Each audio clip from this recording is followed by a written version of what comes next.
The best part about editing a show is that we could be recording this intro before everything else, and you have no way to prove it. Did I forget the actual intro I wanted to start with? I guess the world will never know. Welcome to another bout of backlog brain rot. Today we have a special episode all about Fire Emblem Engage. With me today is Straw Hat. Konnichiwa, Mina-san. And I'm Connor. I know we talked about it a little bit on one of the main episodes, but I hadn't quite finished it. So I don't know what you guys thought. I thought I sounded a little more negative maybe than I anticipated on it because I ended up liking it more and more as we went on, which we'll talk about today. But just the game definitely gets better as you keep going. Yes. And the first point I wanted to cover before we said anything else was a very, very important topic. And that is, what did you name the little creature that you found in the Somnium? So usually my first playthroughs of games, I'm very boring. I usually just do the default name. So I just kept it as Sami. You're the type of person who just named Cloud Cloud and Tifa Tifa, and Aerith was just Aerith, although Aerith is always Aerith. Yep, exactly. The only time I change the name is if, well, like for the main character, I just name him after myself usually. Or like in Mass Effect, like when I play the game so many times, I just start creating like crazy named characters. So Yes, the world was just saved by Commander Ricto Alabob Shepard. yeah, I think when like I named when I did the female shepherd playthrough, I named her. I had just watched Golden Time, I think the anime, so I named That's a her. good one. I think Kokoro, or I can't remember what her name was now, but it was something like that. Hmm. Yeah, I named him, I think, Jimmy Jim. Jimmy Jim the little dog, and man, I gave him those sunglasses and a black bandana, and he was balling. That's so funny because I've been watching Kyle Bossman play it, and he did the same thing. He gave him the sunglasses and black bandana. I like the angry eyebrows too much, so that's what I gave him.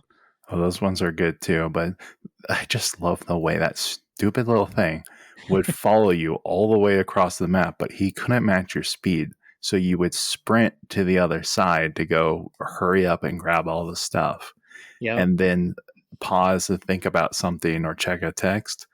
And then, whoop, there it is on the map icon, finally strolling up on you. He also wanted to help you with your like strength training, which I never really needed any help, but it was nice that he was there.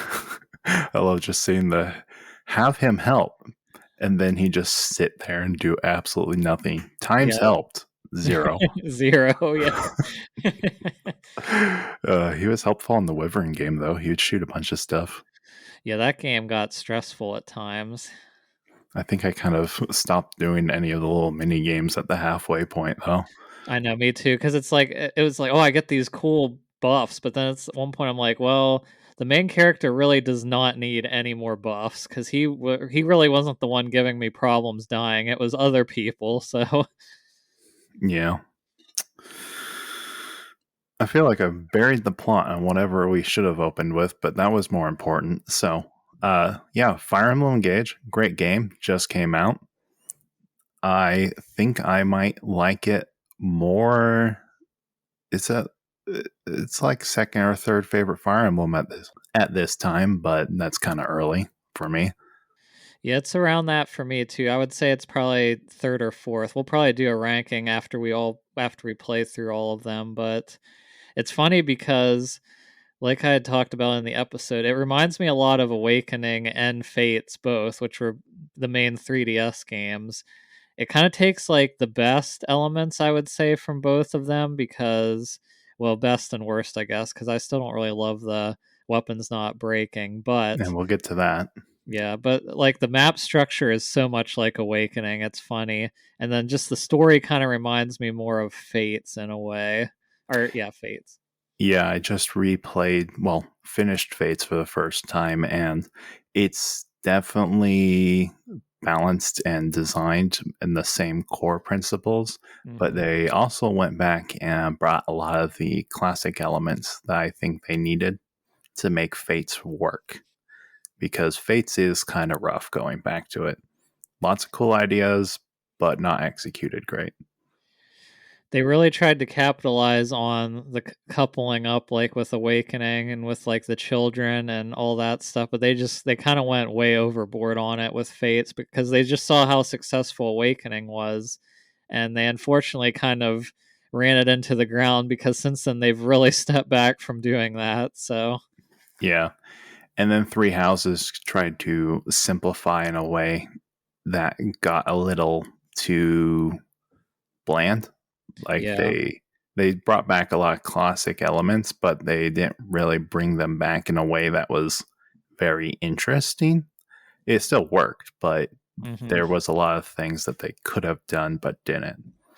Yeah, I feel like with Three Houses, it was much more of a focus on the story and characters as a whole, and just like they really wanted you to focus on the teaching aspect too, and like raising your characters. Where this game, and they were also just kind of neglected the gameplay, like you said, they made it very simplified and not as much the focus. I feel like where this game, I feel like reversed that. They kind of went back to more the traditional Fire Emblem roots when it came to characters and story, and then just went all in on making sure the gameplay was better and up to snuff, which they definitely succeeded in that part.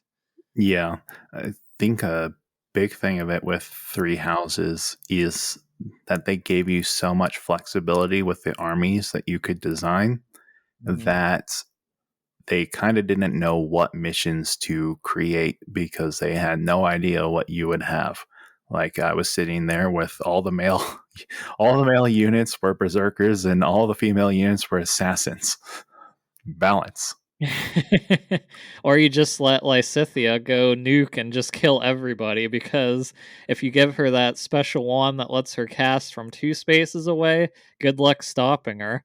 Yeah, although I think most after playing Path of Radiance, I think that kind of overpowered units industry or like they're a series staple. Yep. All right. So this story stuff, as far as this episode goes, I think we're gonna go ahead and say that spoilers are on the table. Does that sound good? Oh yes, for sure. Right. There's not a whole lot of story points I think we wanted to cover, but all the ones I did are near the end of the game. Because frankly, I think that's where all the interesting stuff in the story is. And it's Mhm. all kind of just fun, actiony Saturday morning anime before that. Yeah, because I know the one thing, like the big, I guess we can get into one of the twists with the story, which was like when you, because you get a lot of your emblem rings at the beginning, and then is it chapter 10 and Yeah. 11, going into 11, you actually lose all your emblem rings, and then you pretty much have to start collecting them again. Because I know at that point in the game, I was not challenged at all before, No. because it's like, I'm like, there's no way that this is going to get like if you have all these options with the emblem rings already, how are they going to challenge you? And that was the answer. They take them all away. Yeah, I was kind of having the same concerns for the first 10 chapters where it started kind of hard. Like chapter 2, the tutorial, I managed to have a few units die on me. And I was like, okay, this is I can't, dead brain through this first chapter, but then that quickly kind of tapered off when they started giving you the rings and you suddenly had a burst of power and you're playing around with the fact that, oh, I can give Sigurd to Lewis, and now Lewis, the armored knight, can rocket Hmm. across the field and is nearly invincible. I Yep. can't believe this game is balanced like this. And then they take it all away. They let you get used to it, learn how the mechanics work, and then they take the training wheels off. Which was good because yeah, otherwise I feel like the game would be way too easy. It is funny though because I know you did not get the expansion pass, and I did, and you get two. You don't get rings, you get bracelets. You get two Interesting. different and those do not go away ever. So that does make it a little easier for you when you lose everything. And but other than that, yeah, I think it's pretty much the same. And I'm curious now because they added a bunch of new emblems, like how much the game would be balanced again, which I'm guessing, I wonder if you're not going to be able to do those paralogs till after that chapter, is my guess. You probably can't do the paralogs, but even just having more of your team with the emblems, I feel like would detract from that training wheels off. Mhm. effect because I only had two emblems after that point, and I was already kind of having a little bit of a difficulty with some of the skirmish missions. Right. Yeah, I'm curious because I bet you are top because we're gonna talk at the end about our top 5 emblem rings, and I bet you because the DLC ones are pretty good, I'll tell you that. So we'll see what our rankings are, but it also made so because eventually you get too many, and then there's probably some that you really like that I'd ended up didn't even using because I'm like, eh. Poor Roy. Well, I actually did use him. I'll tell you what I used him for at the end. But yeah, his overall his ring's kind of weak. He's good if you have a big strength guy, but I didn't have anyone who synergized with him perfectly. Yep. But we'll get more into gameplay stuff later. As far as other story points go, I actually was rather fond of the villain by the end of it. What did you think of him? Yeah, I thought he was good because, especially at that very ending chapter, because he kind of tells you, like, obviously he's your typical, I'm evil, not really for evil's sake, but he's like, I just basically don't care about anybody except I want this emblem ring he had found before that. He really wanted to, I guess, he wanted to prove himself to that emblem ring because it was like the first one he found, and then he spent all this time searching through all the different worlds trying to find this one, and he was making kids and doing all these things, but he's like, I really don't care about any of you, it's all about this one thing. Yeah, I thought it was thematically it was kind of interesting because they had the kind of sappier, cornier bit of the story was that it's very about family and Hmm. uh, being in close family and caring for each other and all that kind of stuff. But I think that's why I like the villain so much is that he was a very real kind of terrible father, which is a Hmm. pretty common trope for fantasy and sci-fi. But this one is just like, yeah, he's just straight up chasing glory or like Yep. obsession, and that's why he ends up doing all of these things. It's not because he wants to rule the world or any abstract thing. He's got this one very concrete obsession, and he's just let everything else get like burn in the pursuit of that. And Yep. it's a small thing. And otherwise, the story is kind of pretty just there, just fun, keeps its pace up. But Yep, that was cool. exactly. Yeah, and typically what you've seen too in other than Three Houses, which fleshed out their villains way more than typical Fire Emblem games, they pretty much is just you fight like a dark dragon at the end. If you remember the old GBA games, there really is Yep. not much plot development. So I'm glad that they did make him at least give him somewhat of a motive rather than, oh, I just want to destroy and take over the world, which is typically the main Fire Emblem boss's motive. Yeah.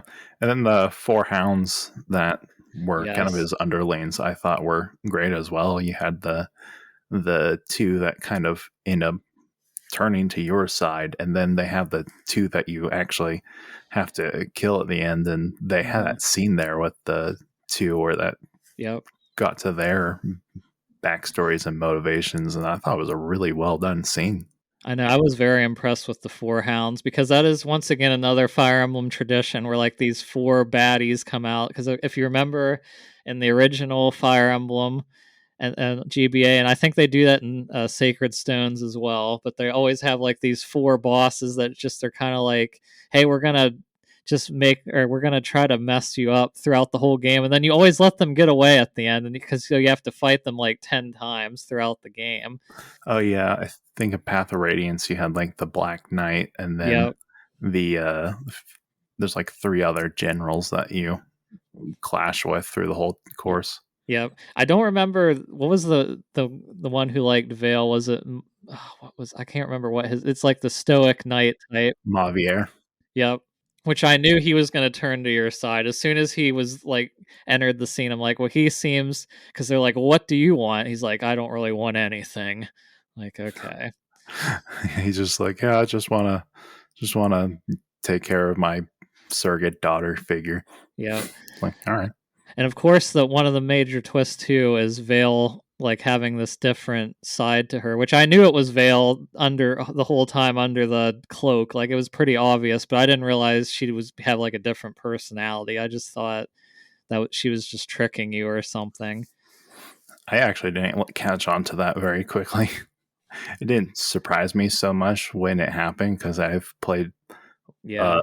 uh, quite a few games recently with the theme of multiple personalities.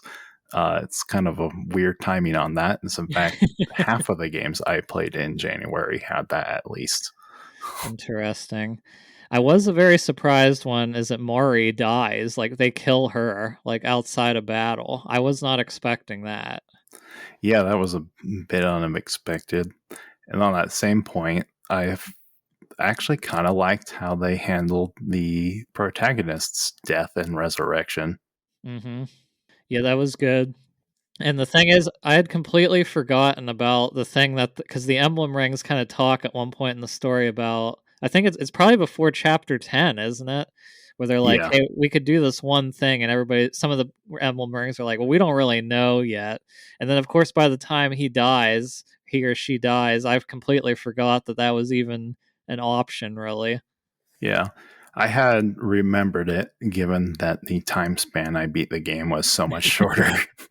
But it was, I thought it was the right amount of cost or like normally with the happier stories, there's a lot of, oh, and then magic happened, Deus Ex Machina, all the consequences are washed away and the best possible thing happens.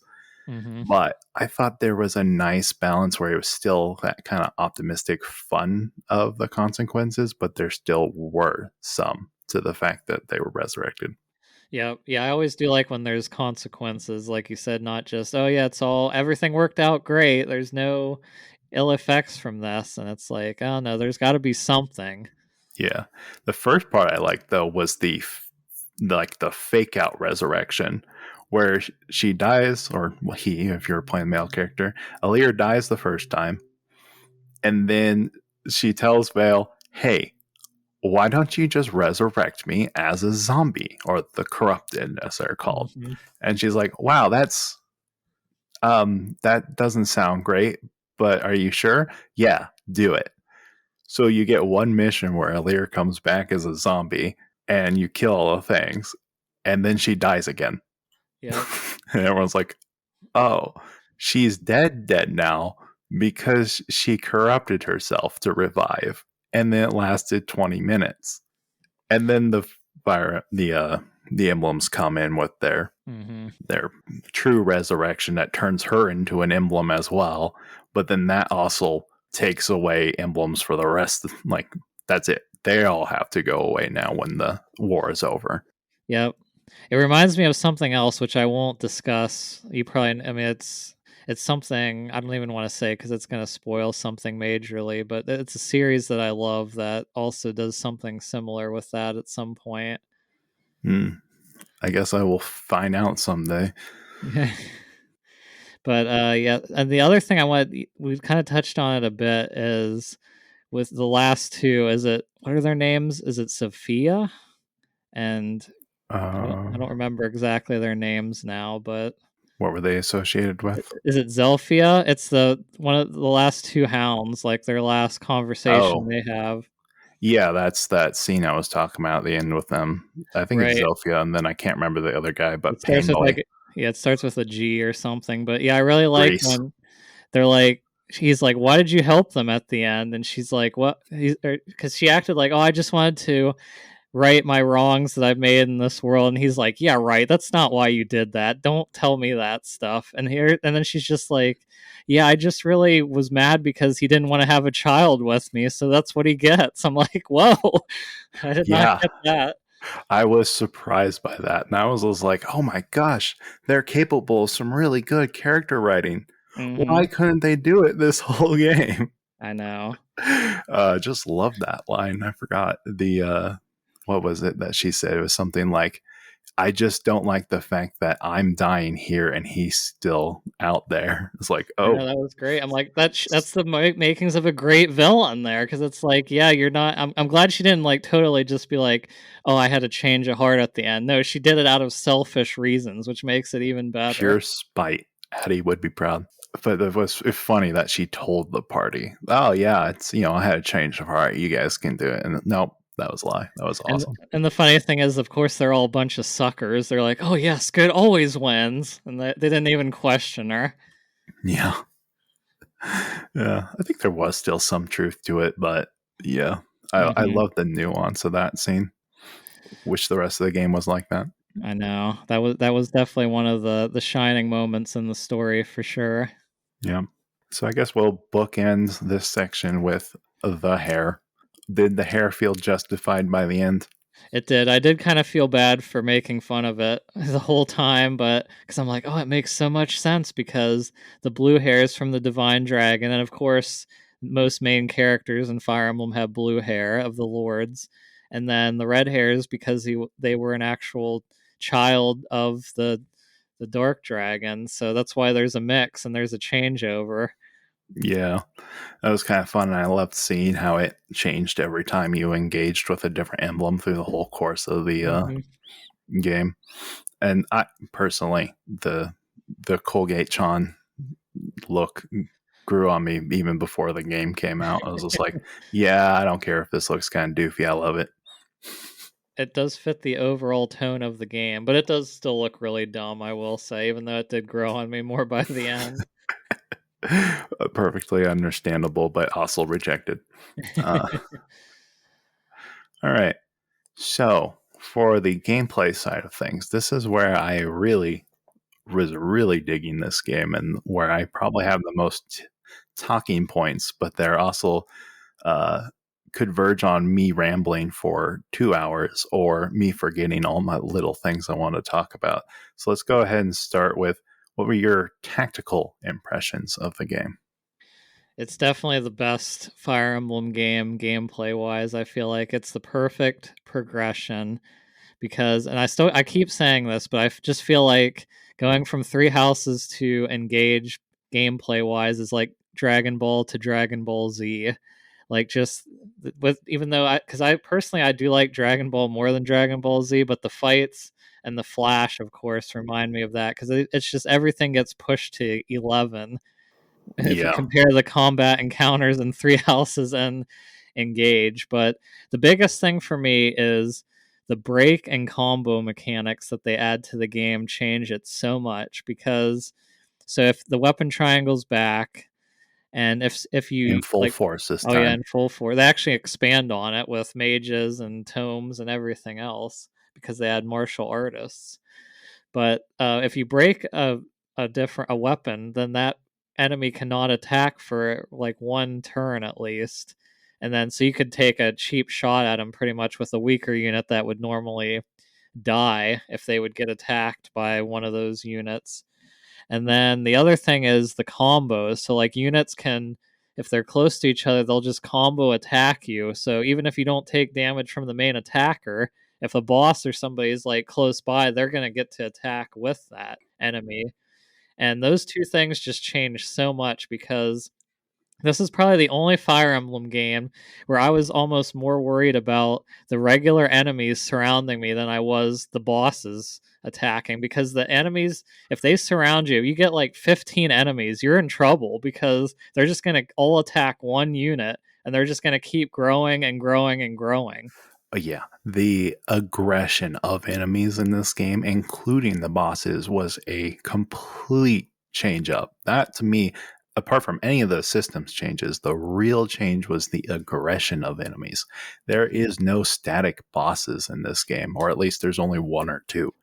Mm-hmm. In previous Fire Emblem games, you always had the thing of, okay, the safe way to play this level might not be the fast way, which Path of Radiance I have a point on later, but the safe way is always just pull the next wave of enemies into Mm-hmm. your thing and then kill those 3 or 4 enemies and progress your way across the map. And certain levels will shake that up a bit, so some are better than others, but a lot of levels, especially after replaying Fates and then playing Path of Radiance for the first time, a lot of levels do become that. Then you dogpile the boss at the end, and the boss will sit there and stare at your 10 units getting ready to all pounce in like one perfectly timed turn.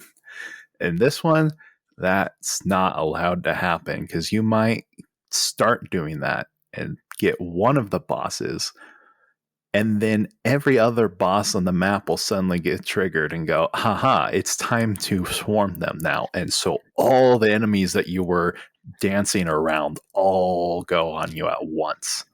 You have to be much smarter. That reminds me of chapter 17, where you have like 5 bosses roaming the map just seeking you out. And plus you Yes. have 5 bosses, you have dragons, and you have other units too. And it's just like, if you try to take it easy, they're gonna surround you anyway, and it's gonna be bad. Yeah, you have to be a lot more dynamic with how you're moving around the map, and I love it. I love having the bosses actually engaged in the Mhm. tactics. I will say too, one thing, this would have made it even harder, because the one thing that's nice is that reinforcements cannot act on the same turn they arrive, because that was not the case in Three Houses. And in my maddening playthrough, I got destroyed so many times because I had units back further. Reinforcements would come behind them and instantly kill them the next turn. Yeah, I'm glad it's not that way. Fates wasn't like that either, and neither was Path of Radiance. So that was a weird kind of difference in Three Houses, which is kind of cheap because it's like, okay, first time I'm doing this, I'm never going to know where the reinforcements are coming from. So why Yep. would you do that to me? And Although plus, the rewind mechanic made it. yeah, the rewinds were a lot more limited when you started out in Three Houses. Like, you got more as you went on, where here you just got a set amount. I don't know if Maddening's any different, but because you get 10 in hard, and I guess in Yeah. normal you get unlimited, which I'm like, whoa, that's crazy. Oh, so that might make maddening even more difficult with like 5 for whatever they do. I think it's still just 10 from what I heard. I think it's the same. Oh, interesting. Hmm. But also another thing that's big for this game is it lets you save every turn, which or whenever you want, really, where other Fire Emblem games do not let you do that at all. Yeah, and even on hard, I never actually felt compelled to do that. So it sounds like it would be a easy way to cheese, but I felt like it was balanced well enough that I'll probably end up doing that on maddening. But otherwise, eh, good time saving Yeah. thing. See, I'm addicted to saving, so if the option's there, I'm gonna save as much as I can. So, but I mean, I still died a few times and had to reload the whole or retry the whole mission. Mostly skirmishes, but it still happened. Oh gosh, you should see me trying to go through Path of Radiance and Fates with the emulator with save states, and I am constantly save stating in those games because he, without the lack of in-game rewind, you waste so much time if you make one little mistake. Oop, you instead restart the whole level. I know. I know the rewind. I'm glad they're finding ways ever since. I guess it was Three Houses the first one. I feel like there Three was Houses other. was the first one with the rewinding. Yeah, because since then, I feel like it's hard to not have that. But yeah, Awakening and Fates did not have it. And like you said, because a lot of times you forget about a unit or something and then they get killed. And it's like, oh, why did I forget about them?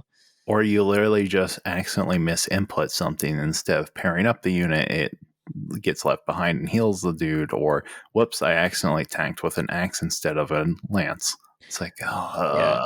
I had that happen a couple times too, where I wanted to heal somebody else and then it defaulted to a different person who had like 1 health. I'm like, yes, I wanted to heal them over the one that's basically dead. Thanks, game. Good thing, but I yeah, have to waste a rewind, but still. that happened all the time where it's was auto target the guy with the most health instead of the least health. That was a Yeah, little weird. I know. Yeah. But going back to the earlier point on what was it? The oh, let's see. You mentioned the breaking and then Oh, like the, team ups. the team ups. Right, that was it.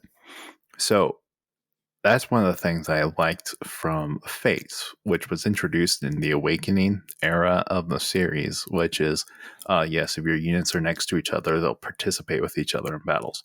Well, that's really cool. Hmm. But one thing I got tired of, and particularly after playing like 100 hours in the Three Houses, was everything became about making these Death Star groups of units that would slowly march across the map to maximize their Hmm. defensive and offensive stats by doing all the support stuff together. Here, I liked the change where they had specific backup units.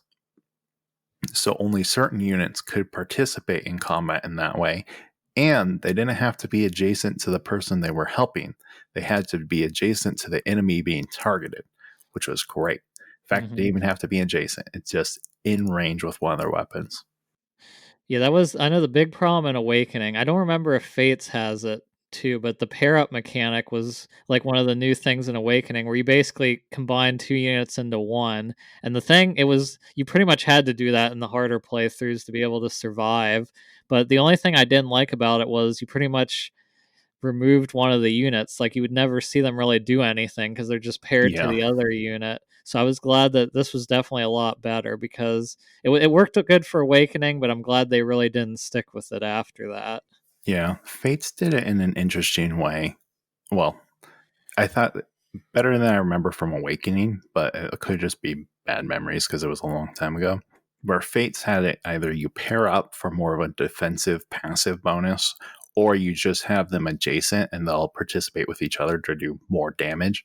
Hmm. Uh, but everything revolved around that at that point, so it was a little more limited in movement.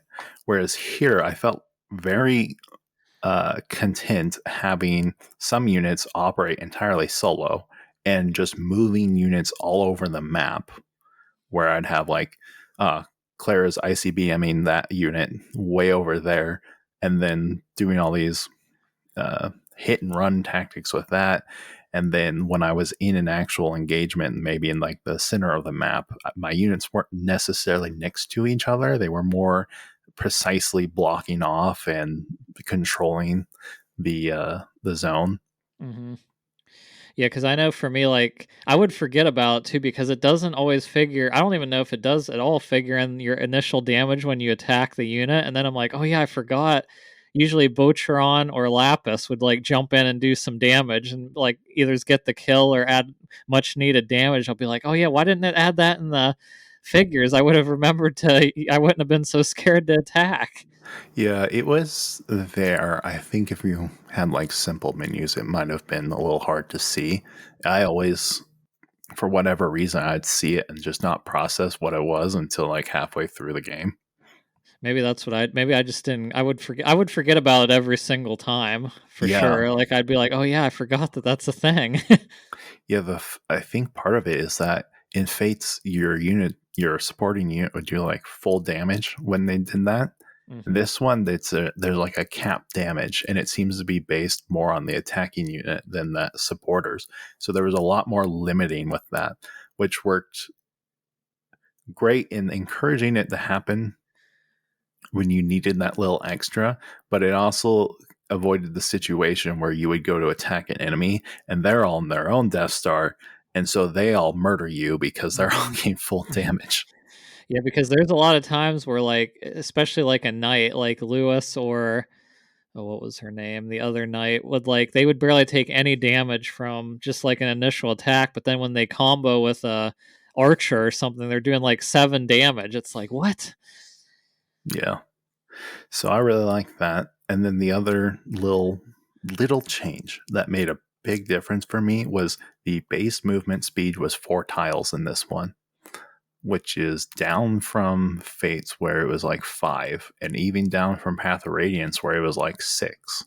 Oh, see, I didn't even catch that because I hadn't played them. What about Three Houses? What do you remember what that was? I think Three Houses was 5 as well, although I do remember that one starting pretty low on the base movement speed as well.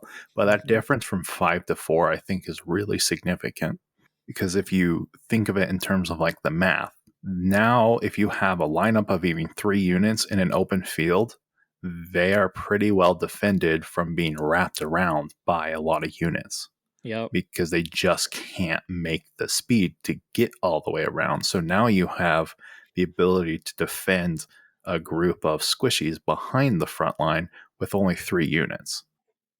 Speaking of that too, that reminds me of another new feature they added, which is chain guards, which is such a clutch thing because Yes. basically a couple or the healers are basically martial artists at this point, unless they're just a straight up mage. Yeah, they can spec in the priest, but Yeah, otherwise. they have this ability called chain guard, which they can basically, if you form around them. Like all you could do 4 units or just one if you want. They will take the damage of one attack for your unit, which if they have full health, which comes in clutch a lot of times because it's like, well, I want this unit to get attacked, but they're gonna die if they take more than one hit, and that's where the chain guard comes in. So John and Fran, I think's her name, are the main two that could do that. Yeah, those are the ones you have from the start early on that can do it. And I liked how it wasn't because they could only take the one hit because it disables once your martial artist is Hmm. less than max health. So you had to be tactical about it. It was super useful when you could do it, but it wasn't so freely available that you were basing all of your strategies on it. Right, because they take damage from the chain guard. Like they don't necessarily take the full damage, but they take a little bit, which means they can't do it again next turn unless you heal them. Yeah. And that just kind of gets into another point that I really liked is how much variance there was with your tactical options, but none of them felt like they were game defining, whereas I had to base all my strategies on this. Like with the break, okay, that's very important in a lot of scenarios, but there were also a lot of scenarios where I either just had to make do with being on the disadvantage or where I could effectively work my way around it if I did a different strategy. Hmm. Yeah, because it has the classic Fire Emblem thing of you don't know what type of units you're going to face in each battle. So there's going to be times where you're not going to have the right units to counter the certain units. So you're just going to have to keep getting broken and hope you don't die Yeah. and can counter it. Because, I mean, Alir got broken a bunch, my knights. I mean, it's just, it happens if you don't have the right. Because usually what I like to do is split my party into two, if I can, two groups, and then head off. That tends to happen because of the map's designed in a way where there's only so many units that can flow through certain areas. Hmm. And then conversely, you would end up with scenarios where the brake mechanic was what, like, you didn't necessarily plan for it ahead of time, but the brake mechanic was the difference between succeeding in a certain engagement and failing. And I liked that interplay where it was not always the most important thing, but it was always an option that you thought about. Hmm. Now, did you break too much from their traditional classes and builds compared to? Because I know, like, in some Fire Emblem games, I like to experiment, but like for this one, I pretty much just kept everybody the same because I didn't really understand all the systems. But obviously, when if I do maddening playthrough, I'm gonna have to mid max probably to survive. But I know Yeah. some people love to just like be like, oh no, you know what? I'm gonna make this person a completely different class than they were intended to be, which can work. But did you stray from that at all, or did you pretty much just let everybody traditionally progress? I let everyone just be the classes they were because I was interested to see how they all played out. And then once the emblems were added into the mix, I didn't know what to expect anymore. So Hmm.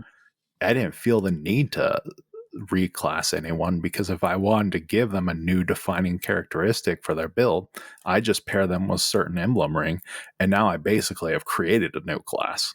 Yeah, you're exactly right. And it's funny because sometimes the emblem rings are introduced with characters that are not a match for them at all. Like with like it's like this like even take Yunaka for example. I really Yes. don't you really don't want to put Mikaya's ring on Yunaka, but that's how it gets introduced, which is funny.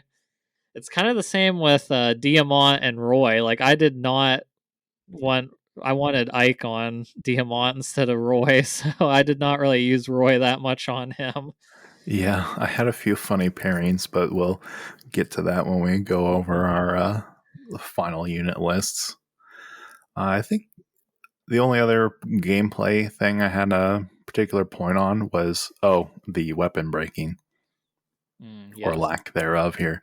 This is a thing that you've mentioned several times as being a pain point for you, but I have to say I quite liked it because it lets them highlight the stat differences between each weapon class more. So I was actually not even really using silver weapons because I had a team of very lightweight units and they Mhm. didn't have the build stat to use silver weapons effectively with their speed. So I either got one decent heavy hit with a silver weapon or I could get two good hits with like an iron or steel Iron. weapon. Yeah, because it's funny because traditionally iron and silver are about the same weight in Fire Emblem games. At least that's what I thought. But when you had said that before, I'm like, you know what? I didn't even try it because I just assumed that that was the case. But I think Yeah. they did, like the weapon. They've only done it in one other game, which is Fates, and I think they did a way better job in this game because actually customizing your weapons was so huge in this game because you can make some super strong weapons that you can use like the whole game, where I don't remember quite that well in Fates. Maybe you do since you just played it, but I feel like they just didn't really do it or do the weapons as well in Fates for some reason. In Fates, they tried too many things at the same time, and none of them felt tuned very well. Where you had a lot of weapons in Fates, way more than I remembered, and they all had those more drastic cost benefits to all of them. Like steel weapons had reduced speed on follow up attacks, silver weapons would reduce your stats on the after you attacked with them. The iron weapons were like the baseline. Mm-hmm. And then they had a bunch of other gimmick weapons after that. But for Yep. me, there, one, the upgrading system was too obtuse to be useful, where I wasn't really upgrading anything by the end and didn't need to. And then all the other stats I kind of just ignored because there was too much to think about. And Mm-hmm. that's coming from a guy who spent like 5 hours optimizing my builds in Engage because Engage had a great economy that go Mm-hmm. with a just complex enough weapon system. That is another good point because I feel like this was definitely one of the Fire Emblem games where I just didn't have unlimited money to do everything. I feel like most games, especially if you're doing skirmishes and paralogs, you're just like rolling in cash by the end and you could just buy whatever you want. Yeah. Where since they introduced that where you can donate money to the kingdom, if you do that, then it's going to take tons of money and then you're not going to be able to afford all your weapons all the time. Yeah, and the cost benefit there is if you don't donate the kingdoms, then all the skirmishes give you pathetic rewards. Yep. And then I thought that economy problem was strictly a post awakening issue with the series, but turns out Path Radiance has the exact same problem where I ended up with so much money I could not spend it in fast enough. I was making custom weapons and realizing I could only make one custom super weapon per chapter, and there was only like 30 chapters, and Hmm.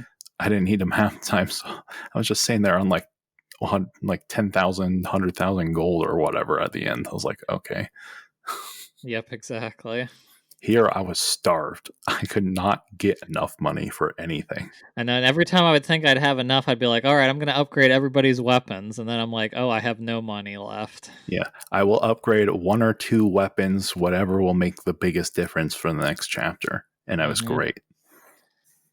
All right. I think, do you have any other points on the gameplay? Otherwise, I think we should probably move on. Yeah, I think I'm good. I mean, we both said we adore it, and I'm sure. I hope they keep similar or to the in the next Fire Emblem game, or they could change something else because a lot of things that got introduced here I never would have thought of that I needed, but now I want it more. So, Right. I'm very much looking forward to this. I mean, I always like the series, but now I'm extra interested to see where it goes. So let's do a brief thing on the maps and missions we liked. There was a certain infamous chapter I believe you wanted to mention. oh yeah, I'm gonna tell you guys about my woes with chapter 17, which was really the only story chapter that gave me trouble. And the reason it is because it's kind of like it's the chapter which I mentioned before. You have five super bosses on the map, and they're slowly or quickly moving towards you. So this was one of the times I actually had to restart Yeah. because I was not expecting to get to have so many of the bosses to move toward me, and I just couldn't do anything. Well, it starts out innocently enough. You Hmm. see 5 bosses on the map. They're all in their different zones, and you think, oh, I'm going to go traverse the zones and take on all these bosses. And then they start moving. Yep. Yeah, so originally I had sent a squad the whole way up to the right hand corner, and they were going to work their way to the middle, and I was going to send the other squad around the left side and bring everybody up to the top corner, which is where two of the super bosses are, Vale and Yep. but then, of course, what happens is everybody starts coming towards you, and my team on the right was fine, but then my left-handed team could not deal with all the super bosses because I think I had 3 of them coming at me at once. Plus, you have a dragon in the middle. Yeah, you and I did the exact same thing. And those dragons now, Ugh. unlike 3 houses where they were kind of bosses of their own, now they're basically moving artillery, but they Yep. aren't super tough on their own because they move the multi health bar mechanic to the bosses instead. Yep. Which is a game changer because you can't just one shot a boss and be good. They're going to come back again. So Yeah, you got to consider that. bosses are way more intimidating in this game Mhm. for just so many reasons, and I loved it because Me it was too. just manageable enough, but now they were the most threatening thing on the map. Yeah, so what I ended up doing with that map is I pretty much tried to lure everybody from the right side down towards the middle, and then I moved my left-handed team more towards the middle, but it was kind of a pain to move through the middle because you had, like, the fires burning, which limits your movement, and you had, like, a wall there. So Yeah. I think I ended up getting 2 or 3 units across and dealing with the dragon, and then I started moving, and I'd finished the right side, so I was moving everybody to the middle, but then the units just all descended on me, and I ended up being surrounded by both sides.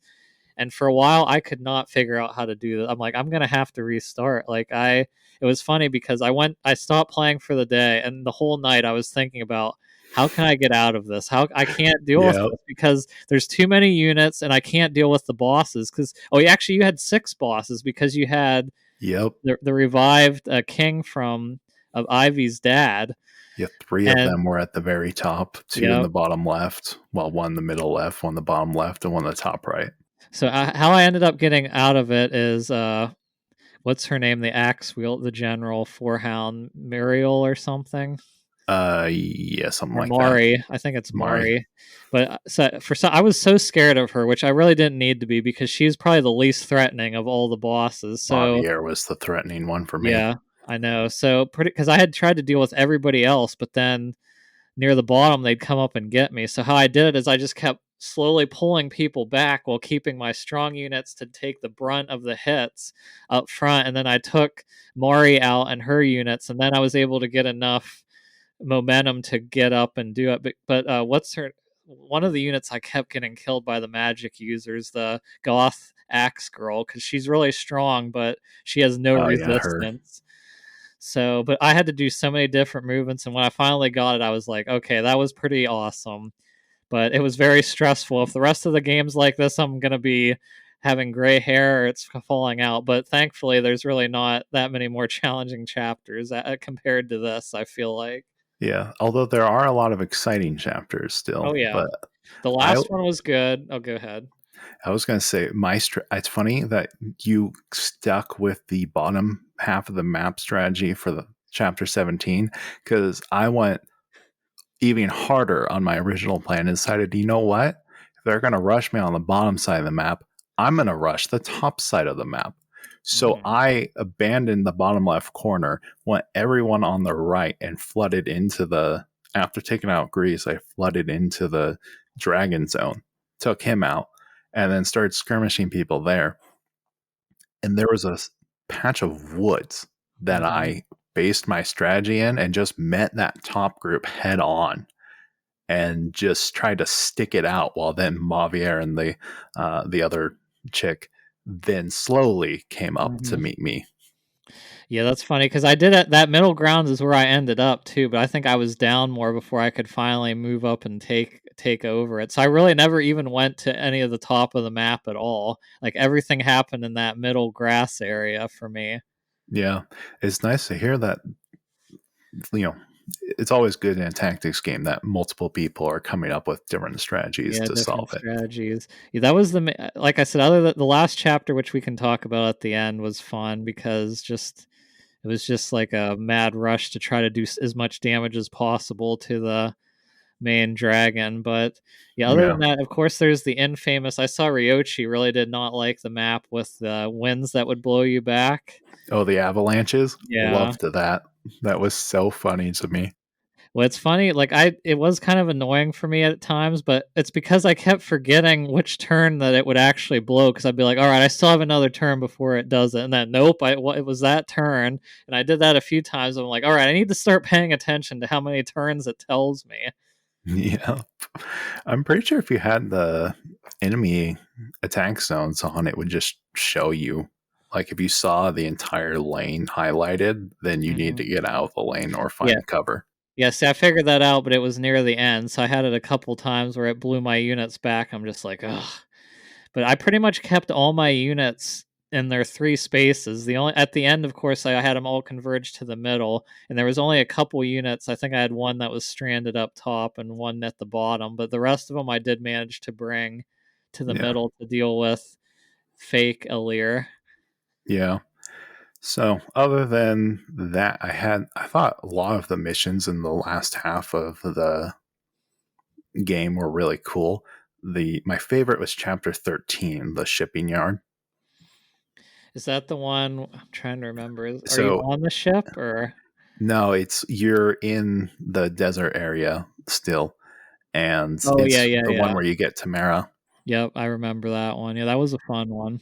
Yeah, you have this maze of buildings and breakable crates, and the map is dark, and you have these flyers coming in, and you have a little bit of a roaming boss thing, and your party is broken up to Mhm, start. So you are having all these elements at play at once, but none of them ever got to the point of being like painfully hard to deal with. So mhm. it just was a lot of layers interacting and just enjoyable and thematic. Did you do the same thing as me and try to split up the party in the beginning and then you go down and be like, "Oh, you can't go down to the right side. You have to go everybody around the left side down and then go over to the middle if you want to go to where the bosses are." I actually left them separate until I got to the boss, but I had a general sense of where the boss was, so I kind of swept in a I kind of swept through everything else with my two. Well, it started as 3 groups, but then I became 2, and then eventually Right. while also dealing with the flyers. So I always had some people who were like up on the shore, getting Okay. silly behind dealing with the flyers. Oh, Yeah, I mean, yeah, that's all I really had to say about that. I was going to bring up a few of the paralogs unless you wanted to talk more about the story missions. I was just going to mention one other funny one, which was the one where you take on Greece in the temple again. You come back, it's now dark, and you play hide and seek with him with a boss that teleports Oh and yeah. comes at you from random spots, well, semi-random spots in the darkness. That was just also another very thematic gimmick that made it another memorable map, and there was a lot of moments like that in this game. Yeah, that was good. And I guess we can talk about the final mission now because Yeah, that of course you fight the main boss and he has 3 health bars and I think the last 2 he has 100 health. yeah, And I just like I got lucky because I only had to use 1 character to kill the last general before the barrier freed up, so I could use the rest of my characters to do damage, and I did it all in 1 turn, but I had to do it a couple different tries because one time I just was short, like, 10 damage, and I'm like, "I don't wanna do the whole cycle again, I'm gonna rewind," because you only have 1 turn once his shield's down to inflict damage or he's gonna get the barrier back up again. yeah. And anyone who's still behind in his damage zone, once that barrier's up, you're going to end up with dead units. So if Yeah. you wanted to do a no deaths playthrough, you had to kill him in 1 turn. Yeah, which I did manage to do no deaths. There was a couple times where I'm Same. like, "Well, I don't really use this character. I could just let them die," but I'm like, "No, I gotta keep them alive." Can't do it. Gotta keep him alive. That was really fun because it felt like all the work I had done to build up my core party had Mhm. meant something because I was also like right at that point where I was having to rewind to make up that last like 10 damage. I Yep. was surprised I even got there, and everyone had to work together on that last rush. Yeah, so I usually will try to use all my units until near the end, which I think I waited till like chapter 20 or so, and I'm like, all right, I'm gonna pick my army and this is who I'm going with.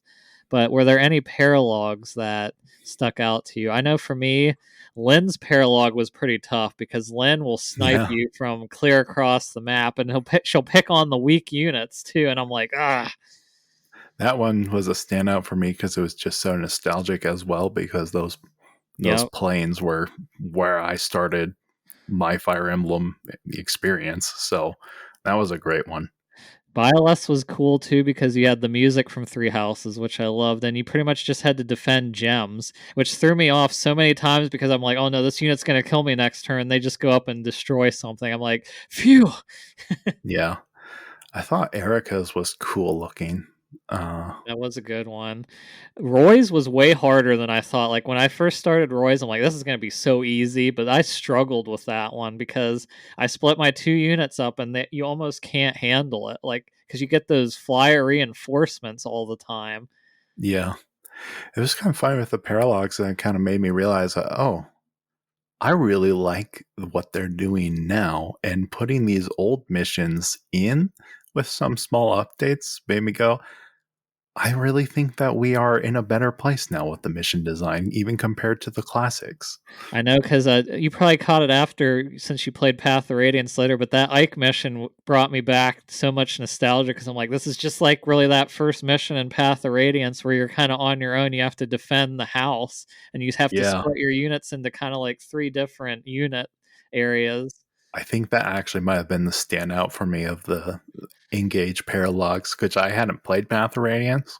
Hmm. But I feel like I got an even stronger impression in Engage than when I went and played Path of Radiance, because although thematically I liked it more in Path of Radiance, but there's a section in Engage where they shatter the giant rock Oh in the yeah, middle of the map, and you're just like, oh no, that entire section is open. yep. And I know I really like Micaiah's, which we have both haven't played Radiant Dawn yet, but that was such a good map because I was like intimidated because you got to balance. The units are trying to come to your area, but you also have to be moving some units to Micaiah to deal with her because she's not going to move unless you're getting close. Yeah, that was funny one because I again played full offense. I don't think a single one of the enemy units broke past the first wall. Yeah, mine didn't either, but because I had to. I knew Micaiah wasn't going to be that hard to deal with either, so because I knew she wasn't going to be that strong since she's more of like the healer class. But yeah, I think the one I finished the quickest was Celica's because she like teleported to me, and I'm like, "You're gonna die next turn" because she attacked a unit that was not even weak to her, and I'm like, "Well," I finished it in like 5 turns, which was funny. Yes, some of those ended up being really short. How did you handle Morse? Because I basically sent four of my strongest units to deal with him and his crew, and I sent everybody else to try and get the treasure. But by the time Marth started attacking me, I didn't really get most of the treasure. Really wasn't even worth getting. But a lot of those units on the side were so tough; they were stronger than Marth. That was the beach one, right? It's not a beach. It's like that's Celica's, I think. The Oh, beach one is or this one's like you go into this castle and it splits into two sides. There's like a gate with Marth and like 8 units behind oh, the that one. gate. And then the other side has like 20 units, but you have like or four treasure chests there. Yeah, okay, I remember that one now. I ignored Marth. The like, I just had everyone over to the treasure, Oh, and then that's funny. eventually Marth was like, "Oh, I feel ignored," and so they came out to meet me, and then we fought. That's so funny because yeah, that's like the complete opposite of what I did. It made price of the map. It took me less time to complete it, but I just didn't get as much experience or rewards out of it, I would say. Yeah, But yeah, I think other than that, that's probably a pretty good on. But yeah, that's some great maps. I can't wait. I'm excited to play those DLC paralogs whenever I play it again because I'm sure they're going to be really good. yeah, that will be a fun part. I kind of forget that we'll have those missions, even with just the character packs, probably. Yep. So that's cool. Look forward to that. All right, then. So now we're going to get into a few of our top lists uh, and just generally the thing. Well, we're going to go over the top 5 emblems we like, and then we're going to talk about our final parties and the strategies we had there. And then we'll finish off with our top 5 waifus, the classic topic. So, do you want to just go all 5 and then, or do you want to like switch back and forth for the emblems? I like the switch back and forth.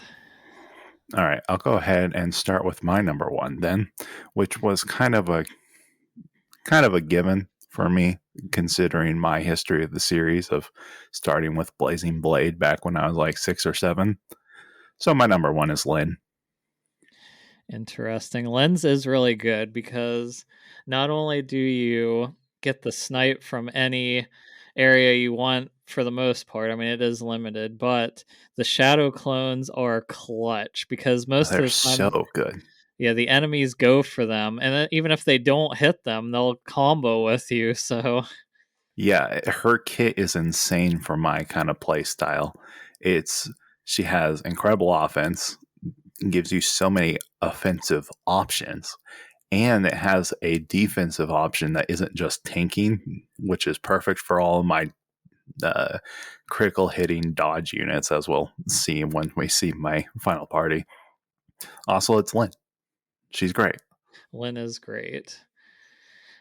So my number one is I think it's the most it's kind of like a boring number one pick, but it's the one that saved me so many times and was just come in the clutch, and that's Byleth with his dance. The dance is Oh just so yeah, clutch. yeah, he was really effective. Yeah, because basically what it does is so if you his main ability is you surround the dancer or whoever is equipped with him in 4 squares, and then those people get to go again, which is so clutch for you because you basically can get your best units to go, your 4 best units to go twice in one turn, which saved me many times. Yeah, the amount of repositioning and just general action economy advantage there is massive. I also, though, really liked putting him on a mage because then the mage could get 2 extra squares of range from all of their spells, and that Mhm. was pretty intense for when you need to snipe at something that was in well entrenched position. Yeah, they really went into the teaching aspect because you also could like boost your resistance, I think, around him for if you wanted to, right? Wasn't that an Yeah, option? I think it was based on whatever class you paired him with. He would be able to buff a stat in a 2 square range uh, for everyone around him.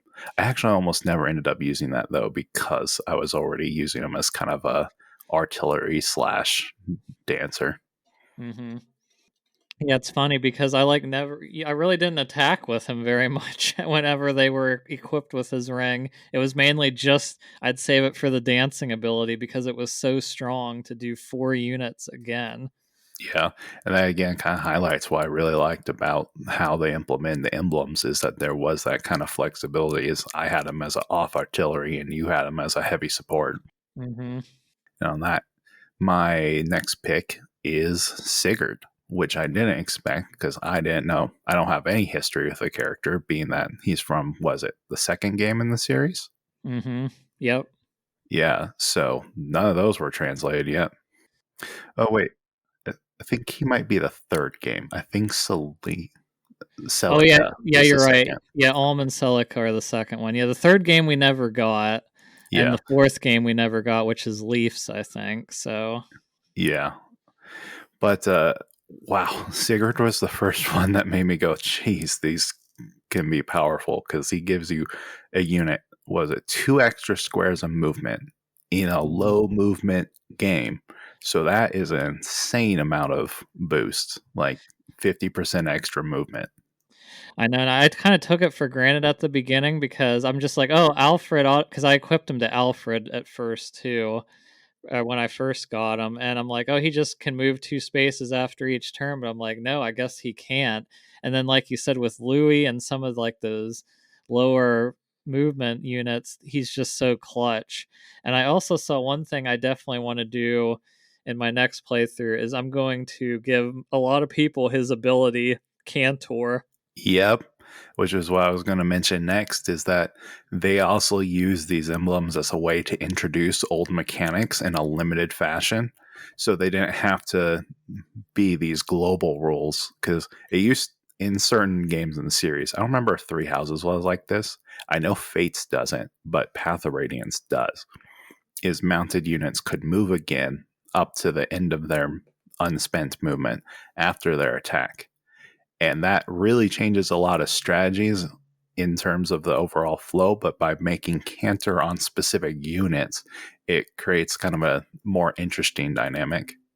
Yeah, because essentially, because you end up getting limited how many units can attack one specific unit at once, because once you surround them in certain ways, you can't attack anymore. But with Cantor, you can move people out of the way, and then you could just do more damage and team people up. Because another thing you could do is add, I don't remember who has it, but the ability to turn your unit basically into Lapis or uh, Butcheron and attack again. I think that's an ability from one of the emblems too I saw, which would also be clutch. Yeah, I don't quite remember that one. But what was your number two? So my number two is one of the DLC ones. So you did not get this one, I believe, but it is Tiki? Tiki. Tiki is a really great emblem because basically whoever equips it turns into a dragon. Oh, dope. And her main ability is that you can grant a unit a revive, which is so clutch and will be very clutch and maddening, I can imagine, because Jeez. and like the more you level it up, the more like you restore their health as well. So it's just I did that for a lot of my units because then you can pick one unit. I did test this out though. You can only do one unit at a time. You can't do multiple people with resurrect, which would be even more OP. But you get tons of defense with the dragon, of course, ability, and you get some attacks that the biggest clutch attack I would do is whoever has it equipped gets like a breath attack, and you basically will hit the unit in front and three squares behind you, which will make so the enemy can't move and it'll damage everybody. So yeah, Tiki, very powerful emblem. Dang. I am actually pretty glad that I played the base game without any of the DLC, just so I could get a feel for how that is, and then I'll be able to compare when I play Mm-hmm. all the DLC and do maddening. Yeah, that'll be good because yeah, those ones definitely did help me because the other one is going to be on this list too a little further down because it's also really good. So, but Yeah. it's not my number 3. So, what's your number 3? I went with Ike, which is kind of fun because he's a character that I grew to like because of Smash Bros. And I only played Path of Radiance after playing this game. And part of it was because I enjoyed Ike and what's her name from the next game? Micaiah? Micaiah. I enjoyed them quite a lot in this game. So that really spurred me into trying Path of Radiance finally. Yeah, Ike's is really good because he's basically your tank character, and he gets that attack that I can't. Is it just called Blaze? What's it Great called? Ether.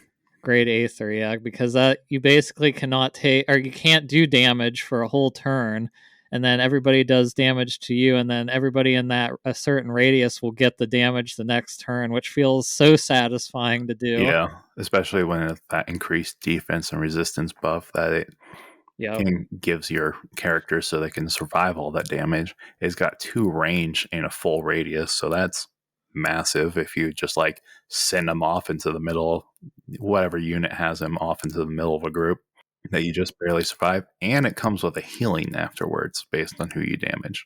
Yes, yeah, it's such a good. I was happy that he was probably the best Lord. Well, Sigurd was really good too, like you said, but he was a really good Lord Emblem Ring, and just made so because I would often put him on the tanks or Diamant is what I would do usually. Yeah, Diamant probably would have been a really good pairing, but I put him on Anna, which That's a I'll explain funnier one. later. Yeah, that is a funny one. So who's your number third? Well, that's Number goes right 3. into number 3 for me is Micaiah's emblem ring, because talk about clutch healing. The Oh, Great yeah. Sacrifice is one of the best moves in the game, not only for SP growth, because you get a ton of SP after using it, but it lets you heal every unit, no matter where they are on the map, back to full health, but you only have 1 health yourself after that. Yeah, it's basically the only safe way to use it is to make sure your healer is not going to Yeah. be threatened or is a dragon, because dragons will get 30% health afterwards. Right. And then you do get that ability that you get health back when you heal, which is also another clutch skill that you should give all your healers, because it is annoying when you're like your healer just has, if they level up or something and they have 1 health that needs healed, so they can't do chain guard, but they get it Yeah. back when they do the get that healing light, I think it's called. I'm surprised how rarely I actually use the Great Sacrifice. I used it early on because as a kind of a cheese way to level up Unica when she Mhm. had Micaiah. It was like, oh, I use this ability. If half my party is injured, suddenly Unica gets like a whole level off of one ability. It's kind of Yeah. insane. Yeah, I tried to at least use it once every map, just because you get so much SP from it when you use it, and you basically get a level up each time as well. I wonder if that'll be patched. I don't know. It is pretty OP. Anyways, number 4 is in now. Yep. My number 4 was Erica, which is another character from a game that I still haven't played. Mm. Sacred Stones, correct? Yep, that's correct. Yeah. I quite enjoyed her as she made one of my flyer builds work really well.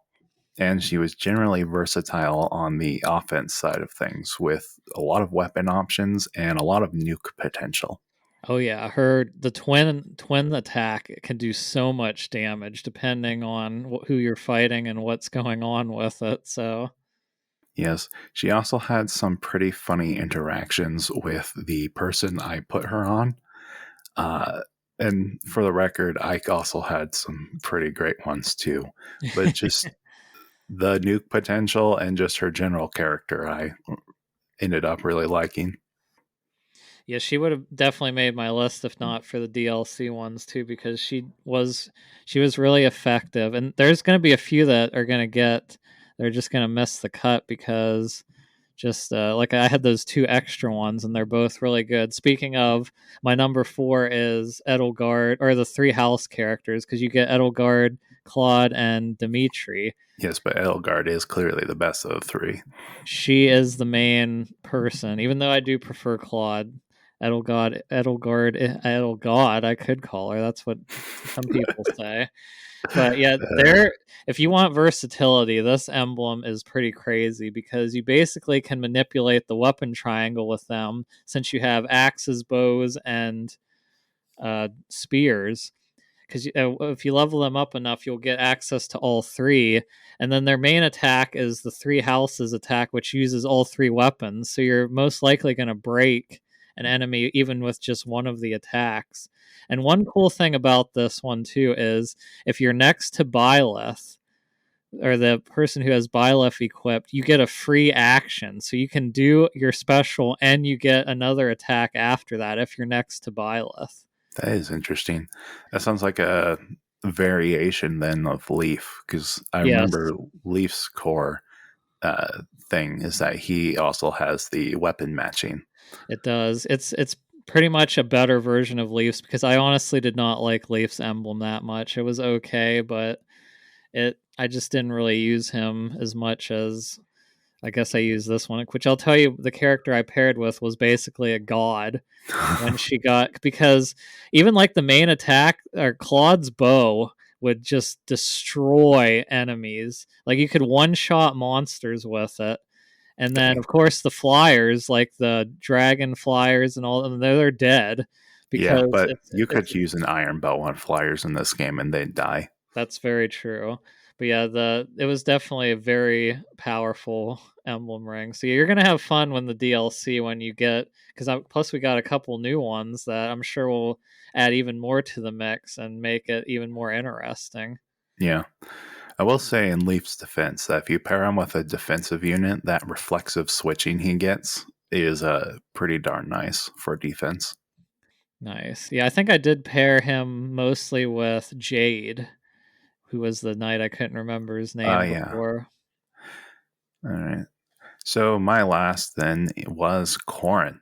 And Corrin I picked for two reasons. One, because I thought her gameplay mechanic was very interesting in that it was uh, tactically the most like there was no real raw offense or defense on it. Well, I guess Mhm. depending on who you paired with, there was some raw defense, but just the fact that you could manipulate terrain with her was a lot of Yes. fun. And yeah, depending on who you paired it with as well, you could you would get fog for your Yeah, units, which was clutch because it did it for more than one square. And yeah, the ice block saved me a few times as well. yeah. The ability to just like go out into a middle of a field and decide I have cover here enabled a lot of my favorite types of strategies, which is the heavily offensive ones. Yep. Yeah. And then her character was hilarious to me because they seem to have really played into her being this kind of nymphy, kind of not sultry, but that kind of like lovey dovey kind of personality, Yep. which is really hilarious to me with Fate's more or less being the horniest of the Fire Emblems. Definitely for sure that. And all of her ability icons were like covered in hearts or had some sort of like love and bonding kind of Yeah, word. which speaking of her, that healing touch or whatever is such a good ability too to get or skill for people because you just if you wait around other units, you'll just heal a bit of their HP, which is really good too. It's just that one was what really the name of that one was just so funny to me. Well, I'm glad because I did Sigurd is because I had so many emblems that I love, but like I said, since I had the two options, I actually don't have any of the same as you, which is good. So we get to talk about more of them. But not my number five is actually Lucina Ah, because Lucina's was pretty clutch for me, and of course, if you grouped up units a lot around each other, you get the attack that it does more the more damage you do, the more units are with you. It's pretty yeah, much all tied to that. But her favorite ability of mine was definitely like the bond guard ability because you could that was basically really useful. protect four units, kind of like chain guard, but it was better than that because you also could dodge a lot more. And I think I wasn't sure how many attacks it could take, but I think it did more than chain guard. I don't think it was limited because the chain guard was limited by how much health you had, Hmm. whereas hers would uh, stay active. I didn't use it too often though because you had to sacrifice an attack for that, and I usually had her on a crit heavy character because she had a lot of base crit bonuses. I think we probably had it on the same character, but see, basically, what I would do is because you could put a revive stone, of course, with Tiki on that character, and then bond shield them, and then you pretty much could easily survive any attack, which was Yeah, nice. and I liked how what you said with like the group attacks is that they really in the gameplay made a reference to awakening by having her compatible with those same strategies you have from awakening if you enjoy that sort of thing where it was about mobbing your units together and just really wrecking whoever you laid Yep, eyes on. yep, the bonding. Yeah, although it was still not twisted, but like modified to the engage method where it was about being in range of the enemy, not just being adjacent to your friends, which was fun. I gotta say, it's pretty hilarious that none of us put Marth on this list. uh, he was just so consistent and solid that I was just like, this guy's great. Just barely didn't make the cut. Yeah, I mean, there's really wasn't any bad emblem rings. I mean, like I said, I really didn't think Leafs was that good, but I also didn't put as much time into his. Roy, I did find a use for, which we'll talk about in our armies, but only really for one specific ability, because otherwise his was pretty bad too. Yeah, he did have good. base stats, though, for certain builds, which is why they were all at least fairly useful Yep. if you had the slots for them. Because by the end of the game, you kind of like, oh, I can't use all these. I know. And it's also funny because in Roy's actual game, he's kind of weak as well. So it fits it pretty well accurately. All right. With that, then I guess we can start talking about our final parties. Let's see. I guess back and forth again would probably work best here. Yeah, so I did like because obviously I think the final 14 are what you choose, right? That's like the Yeah. most of the fun. So that's I just highlighted my last 14 that I did, and then yeah, I'll talk about the emblem rings I equipped with them. Yeah. So I put as I'll just start with my main character Lear. I Yep, put Marth on them at the end of it. which It makes was sense. I mean, yeah, I called it the classic hero build. It was a sword, it was a hero, wasn't really min maxed for anything in particular, just straight up good stats across the line. yeah. So for me, I put Tiki on the main on Alir because it makes sense. Number one, you're already a dragon, and the ability just it works really well too. Like just to put because he really could be a tank if I wanted him to be. Then plus he could revive. He could put the revival stone on people, and he pretty much could attack anything. And I really didn't have to worry about him dying at all. And you had the theme of Double Dragon. Exactly. Yeah. Yeah, because I thought for sure we would turn into a dragon, kind of like Corrin does at some point in the game, but you don't. I was really hoping we would, but honestly, female Leerwith had such a cool set of armor and great attack animations that I wasn't really upset about it. Well, and then and if you when you play it again, you can always just equip Tiki to her because she can turn into a dragon then. Nice. My follow up, or my second in command, was Diamant, who is a character I really enjoyed just because he was more or less the straight man of the whole game. Mhm. And I paired him with Lucina, and I called it the Big Sword with Crit build. Ooh, that's interesting. So that isn't who I paired Lucina with, but my next one's going to be I did Ivy, and I paired her with Roy Oh, that's a because weird one. yes, the only reason I did is because I really couldn't find the emblem ring I wanted to put to her because the two I had been using for her I gave to somebody else. So I chose Roy because you unlock the ability to survive with 1 HP no matter how much damage you get. And Ivy being a flyer is very Yeah. susceptible to getting one shot by somebody. So that saved her a couple times. So I'm like, I'll just keep it on. 'Cause that's really I never really used his abilities, but that keeping 1 HP was clutch for her. Yeah, that was one thing with Ivy as for me as well, is that she was often in scenarios where I was having to be very careful about her not getting dead. Yep.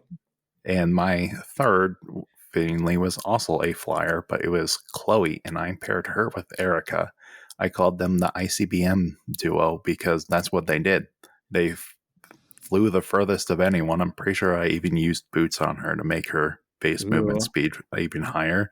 And they do, I just pick a unit that I wanted dead and send her. Yep. It's funny because Chloe was also nuke for me. I had a different emblem ring on her, which I'll get to her, but she might be one of the best flyers in Fire Emblem, like stat wise and just Yeah. nuke potential, because typically flyers are really weak defensively, but she really didn't have any trouble with any units, which was Yeah. great. When she promoted to a Griffin Knight, her base defense got pretty decent, but even better is her avoid was really Mhm. high. So I actually had her as a crit lancer with a killer lance. Oh, yeah, that would make sense. Yeah.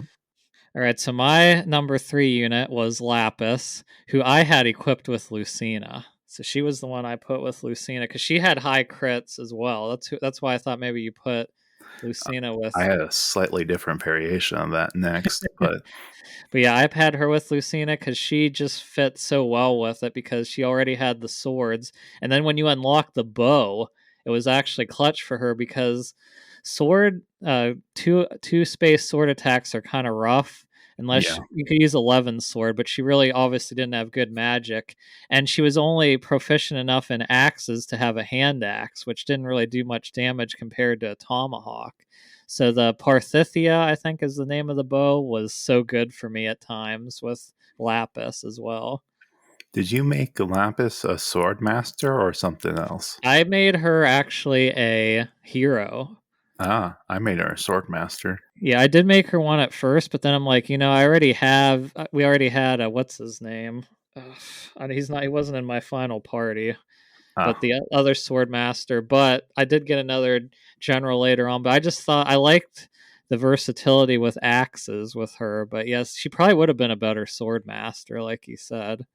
yeah, she was my fourth party member, and I paired her with Lynn because she was my avoid tank, my like Ooh, yeah. heavy, as much crit, as much avoid as I could Mhm. put. Just send her off into the middle of a field, and she crit anyone who tried to attack her.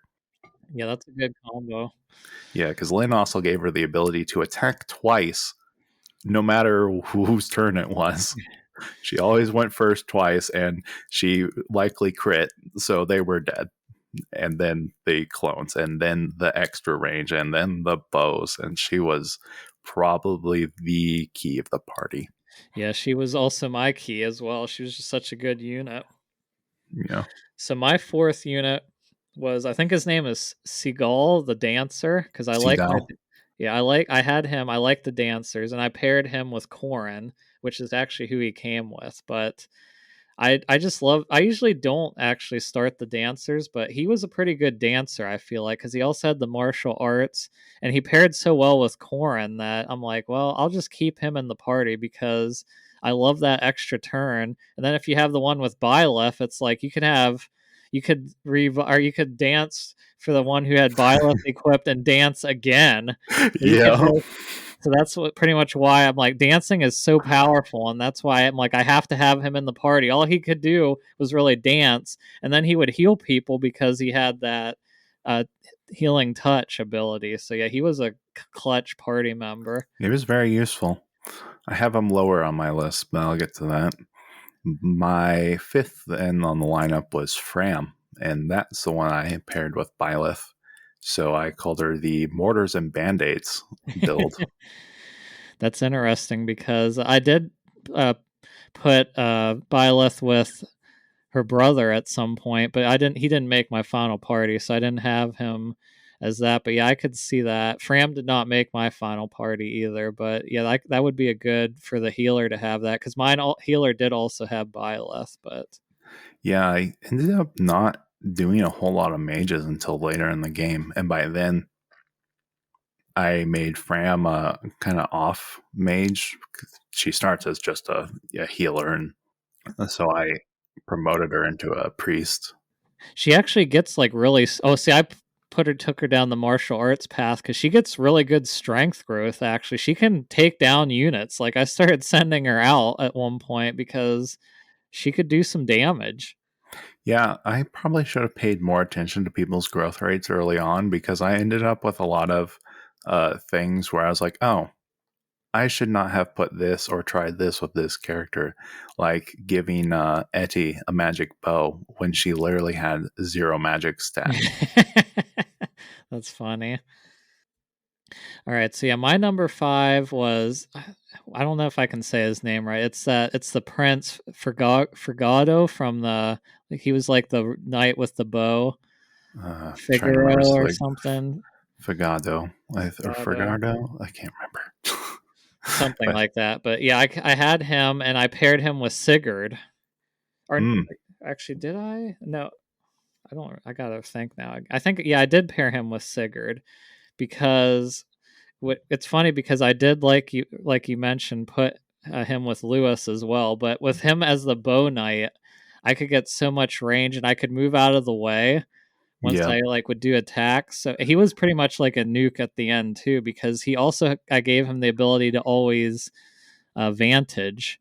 So he would usually get two attacks and I gave him the radiant bow and he would pretty much take everything out and then he could cover the whole map. He was so good. Yeah, I'm actually surprised. I never ended up using any bow art, like mounted archers, which is like a first for me. Interesting. Yeah. My next then was Anna.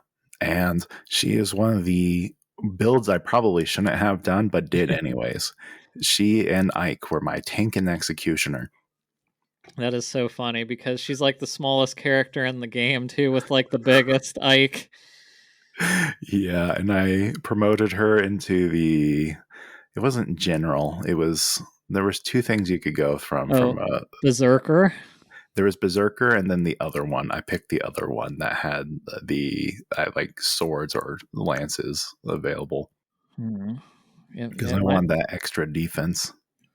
it might have been General then or Hero. I don't. It could be. I don't. Can't think of Maybe it been anything. Hero. Anyways, she ended up being kind of my tank of the party, which I didn't have a lot of. And by the end, I was kind of going, this was probably not the best character I could have turned into a tank, but she's adorable. I was gonna ask how her growth was because I admittedly kind of abandoned her early on and didn't use her that much. Yeah, she had pretty good damage scaling, but and I gave her a ton of health. She ended up with 70 plus hit points by the end. Oh wow. Yeah. But her general just defense and resistance weren't quite high enough for the role I was trying to fit her into. But she was still, again, really adorable. So I just let her do her thing. Right. Yeah, I'll have to look. I'll have to try to use her more next time. So my next unit was one of my favorite, probably my favorite mage in the game, and that is Citrine. And I put her with Celica because obviously she's another mage, and you get Warp Ragnarok, which is great for her. And her Yep. magic stats are so high that she was Oh, pretty much just nuking. I mean, of course, armored units could not even take her down at all. I should have gave her more health because there was a lot of times she could have nuked pretty much everybody, but her if she took the hit back, it would kill her because she did have low health, but Warp yeah. Ragnarok lets her do that, and then plus you have the double cast with the Celica, and then if you give her the right spell books, her magic stats are just so high. She was a nuke. She wasn't Lysithea level nuke, but she was really good. I did Citrine dirty and never used her after like the initial level where you get her. Oh, Again, I just, for whatever reason, slept on mages until the end. My next pick was Ivy and Celica, and I called them the orbital laser. yeah, I did have that was a good matchup too because she has some nuke options, and you give her the spell book that was it Sephora or whatever have where you like double cast dark magic, and she's the one who actually kicked off my attack on the final boss at the end because she took down a general by herself. Yeah. Yeah, she had that trait for her character itself, I think, or was that? Yeah, I think that was Ivy's trait, was the dark grasp or whatever. She had wrath too, I thought, which would pretty much like if she focused on an enemy, like she would like do all her attacks first or something like that. Yeah, I gave her Thorin, an upgraded Thorin, so she was literally just running around and doing a extended range laser at everyone. Yeah, she was a good unit. So my next one was John, who I think of as the Donald of this game. The typical you get the unit and he's pretty pathetic at first, but if Oh yeah, you put your growth into him, he ends up being really good. And I kept him as a martial artist, but I paired him with Micaiah because the healing abilities he already had those, and it gave him shine, which was good because he really didn't have any magic spells. But he just ended up working up really well with Micaiah, so I just ended up keeping. I figured the healer with John's growth would work really well with that because he could get the extra level ups each map too. yeah. I immediately realized that he was the Donald of the group, and then Yep. immediately went, "Not this time." I've had enough trying to train you guys. He actually was pretty good. The healers are easy to train up, which is one nice thing. That is true. It was definitely much easier than trying to get that spearman and awakening. Oh my gosh. Yeah. Ugh. I wasn't good enough for that kind of thing then. Mozu was pretty easy in Fates though. Yeah, it definitely was. Yeah, Donald was definitely he was because he was just like a normal spear user. I don't know if you could even give him a javelin. You might have had to use a stick for a while or something. I'm just like, this Oh is yeah, terrible. he was so bad at the start. I But was man, like, I once you don't care what the promise is. This is not worth it. well, if you build him into like a hero or a berserker, he's like the best unit in the game. That's such a funny thing to do. I very much respect it. My next one after that then was Tamara and Sigurd, the fastest tank in the West. This was a build I kind of slept on until later because Tamara was like one of those floating units where, depending on how many I could actually bring into the mission, I'd bring her or not. But slowly over time, I realized she had that ability that gave her basically another crit. Did you ever use her much? No, I mean, I did use her, but I mostly like she came paired with Ike, so I would pair her with that, which I didn't really think they were a great match, but she could tank. She did tank for me a lot, but no, I didn't know she had that ability. I used her some, but definitely not as often as I should have, it sounds like. Yeah, she had the highest damage potential on the whole team, and even without Ike, but I guess Sigurd did help a little bit. She had really good defensive stats where I could just send her in solo into something and usually be pretty confident she'd survive. And then on like a 25% chance, and this is on top of the normal crit. She had like some sandstorm ability or whatever. I don't remember Oh, what it's called, but it triggered pretty often, especially when you got the associated stat higher. She just do 120 damage to someone. Just like what? whoa. Yeah, I need to definitely use her more next time then. Yeah, so I paired her with Sigurd so she could go anywhere on the map she wanted to and just help whoever she needed to. She wasn't like the star of the party, but she was the backbone by the end of it. And speaking of one of the stars of the party, Chloe is up next for me, and I gave her Edelgard's emblem, which you can imagine giving her the ability to attack with four different weapons. Or well, I guess that would be it would be three because she already had lances, but she had lances, axes, and a bow, which a Pegasus Knight with deadly bows, she would take out bosses in one turn for the most part for me. Like she Yeah. would, and I would always make sure that she would get danced and go again because even her biggest attack, which was the three houses, wasn't as good as Claude's bow, which could basically do 70 damage. It was just she was so good. She and I like I said before, I never saw a Pegasus Knight that could stand up to just regular attacks so much because usually they're very fragile. Yeah, like in Blazing Blade when you got that first Pegasus Knight. I was like, oh, I love your mobility, but you are as fragile as the slim spear that you are holding. Yeah, pretty much. Yeah, because usually you just want to send Pegasus Knights out to fight mages and then maybe even other Pegasus Knights. But if they go up against like Dragon Riders, they're in trouble. But she had no problems because she had that bow ability, and she was even with just a javelin, she could pretty much take people out. She would always go Yep. twice and would do like 19 or 20 damage every time. So She was insane. I loved her. Yeah. My next one then was Etty, and I paired her with Corin for the smoke screen, and I called them the Gears of War sniper. that's a good one. Cause see, a lot of one I did a lot with Yunaka with Corin as well because she did the smoke screen. So that smoke screen's just so good. Yeah, it was one of the first times that I had the one bow person on the party, which I felt like bows, maybe the horse archers were really good, but the snipers didn't feel quite as strong as they were in, say, Three Houses. But the funny part is, I built her as a tank, and she had over 60 health by the end of the game. Whoa.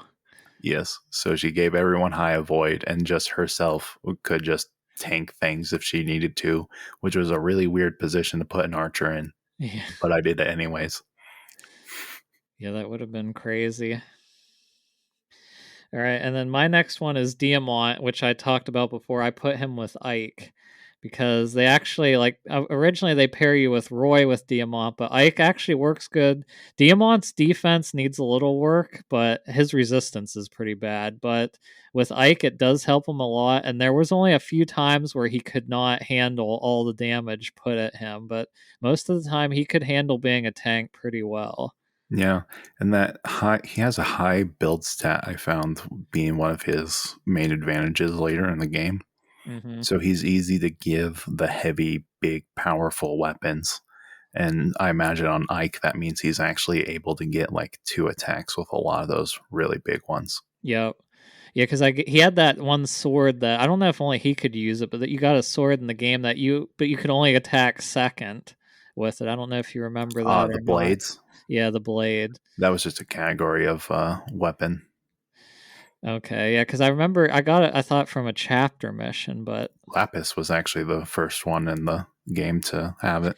oh, and yeah, no, not like the iron blade. It was like a specialty weapon. Like it had, Oh, I don't remember what it had, like a name and everything, but it also had. It was the same type of thing though, like you said, as the blades. Like you can only go second, but this one yeah. wasn't a heavy one. It didn't push you away, which we didn't even talk about that. But that was also could be a clutch thing. It ended up hurting me more than helping because enemies would push you away and then get to attack you again, and I'm just like, ah. Yeah, I never used the push a whole lot. I didn't either. Yeah. Well, the next one on my list is Seedal, and I didn't actually have him paired with anyone. He was just doing his thing as a dancer healer, Yeah, which really is enough because that dancing is just so powerful. and the extra healing utility is very, very useful. Yep. Near the end, I like to have. I guess. Well, there was more people that could heal. Like Chloe could heal, and Citrine could heal, but mostly just John and uh, who was my other healer? Oh, I didn't talk about her yet, but she's coming up. Were my main healers. So Yeah, he had a pretty funny personality too, but that's pretty much it for him yeah. for me. And then my next one was Lewis, who I did pair a lot with Sigurd, but at the end, of course, I gave Sigurd to somebody else. So I actually paired him with Leaf because really Lewis he's a great knight. I actually liked him more than Jade because Jade more specializes in axes, where Lewis will specialize in lances. But I just felt like his defense was better, and It was so high. and he could just like there was one map, I think it was 19 or 20, where he pretty much saved me. He took like 10 attacks at once and he somehow survived. He had an elixir at the end with like 3 health and he managed to survive, but he really didn't need any emblems, so I just gave him Leaf so that he could like kind of what you said before, Leaf could do the break the weapon triangle because he had like that 4 Yeah, the attack. reactive. Yeah, so he was a good pair with that, but yeah, Lewis was a great knight.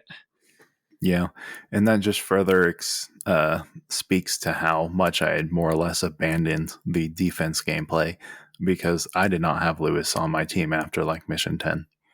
That's funny. Yeah. So, funnily enough, my next one is also my Leaf pairing. I did Alfred plus Leaf. And at this point in my list, we're getting to the ones where I just went, okay, I'll do you as well. Why not? Yeah.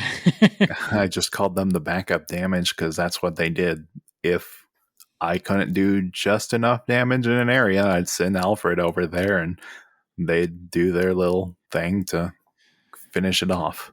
Yeah, I just didn't really like him as much. Like I thought it's funny because I really didn't have many mounted units. I really only had Figaro or whatever his name was that we can't remember, but I just didn't think his growth rates were that good for me. Like his damage output, his mobility was good, obviously, but I just didn't find my. I mean, I used him, but I pretty much abandoned him pretty quickly. Yeah, he just kind of did everything all right, but not quite all right enough to shine on his own. But I did keep him in the party mostly because I kind of liked having all the main characters in my party just for the first playthrough, just as a kind of, Right. I don't know, idiosyncrasy. It does make sense because I only had Diamant. Well, and then my next character was also a lord, which was Alcrest, who was Diamant's younger brother. I think that's his name, right? Something like that. I didn't use him after like the second mission with him. See, I love that the missions that brought him and Lapis and Citrine. Those were like three of my main users because I love a sniper. He was a good sniper. I liked him more than Etier. Like you said, you used Etier. I don't know who's has the better growth, but I paired him with Len, which made him the ultimate archer because once again he had double vantage, so he always would Yeah. go first. And he was already good with bows, so his damage output was just crazy. His crits, he would just go off. I just felt him, and he had enough, and it gave him the since Len gave you that avoidance, it gave him the speed to be able to avoid a lot of attacks because he tanks some for me, which archers almost never do. Yeah, and the clones adding to that since they Yeah, the funny part about those clones really was the fact that they had one hit point, even I though their know. avoid was high. So enemies would prioritize them because their logic says, that's an enemy I can kill in one hit. Therefore, I will attack that. It's always funny because a lot of times the main enemy attacks would miss, but the stupid chain attacks would always hit, which would instantly kill the clone. So, Yeah. If you positioned well enough, though, they wouldn't be yep. able to get the chain attacks because they're all scattered to come get you. So then my next is Vale and Micaiah, and I feel like you don't really get a whole lot of time with Vale, so she didn't really get developed into the party as the rest of them. But I tried making her into a crit mage plus my emergency heal button as the only other dragon in the party who did not have to be on the front lines like Elier was. Yeah, that's funny because I really did not use her at all. I'm like, I know the game wants me to use her. I'm just like, I pretty much have who I want to use already. It was the same with that other hound that joined too. I used him for a little bit because he was handy because he could heal, which was nice for a riding unit. But I'm just like, I pretty much already have my people. Sorry. Yeah, I kind of ran out of people that I had trained up to the right level at that point since I was mostly just focusing on 12. So when I needed a 13th and 14th, I was like, I don't have a 13th and 14th. So I just took in Vale and Mavier.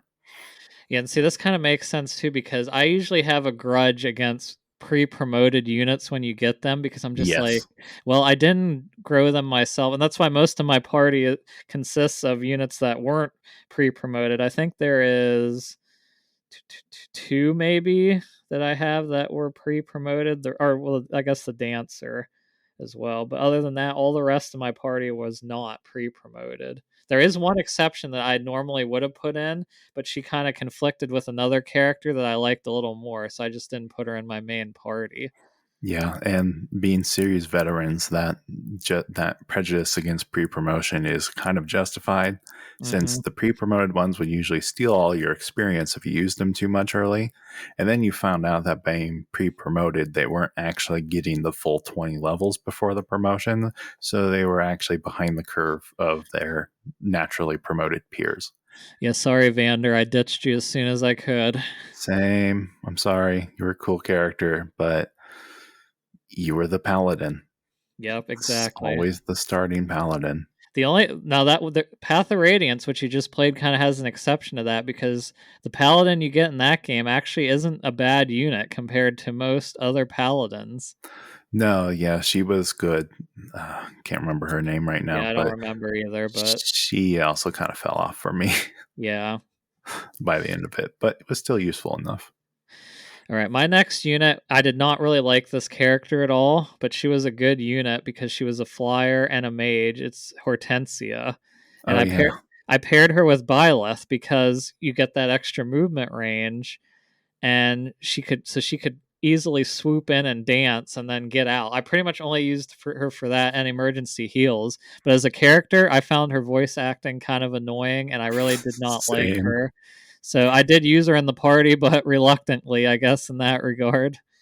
I got her in the party and then went, you annoy me. You are the bottom of the list now. Never used her again. Yeah, she wasn't a bad unit, but her magic stats aren't. She isn't pre-promoted. She's like level 18 or 19 when she joins. But I mean, as a backup healer and as primarily a dancer, she was fine for that. Yeah. My next one was really technically more of my 12th instead of my 13th, but I had Unica and Roy, and I called them the Knives Out build. she was kind of a funny unit for me because she kept going in and out of my main party as the missions were going. And so her final level wasn't as high as everyone else because of that. Right. So I feel like she could have been a much stronger unit, but as it was, she just kind of filled out a good utility role. And then Roy giving her that extra bit of damage to pad out the fact that she had missed out on some growth kind of helped her stay relevant enough for that final mission. Yeah, I used her a lot too, but I mainly paired her with Corrin, like I said, because that gave her even more avoidance, so she could not be hit really Yeah. at all.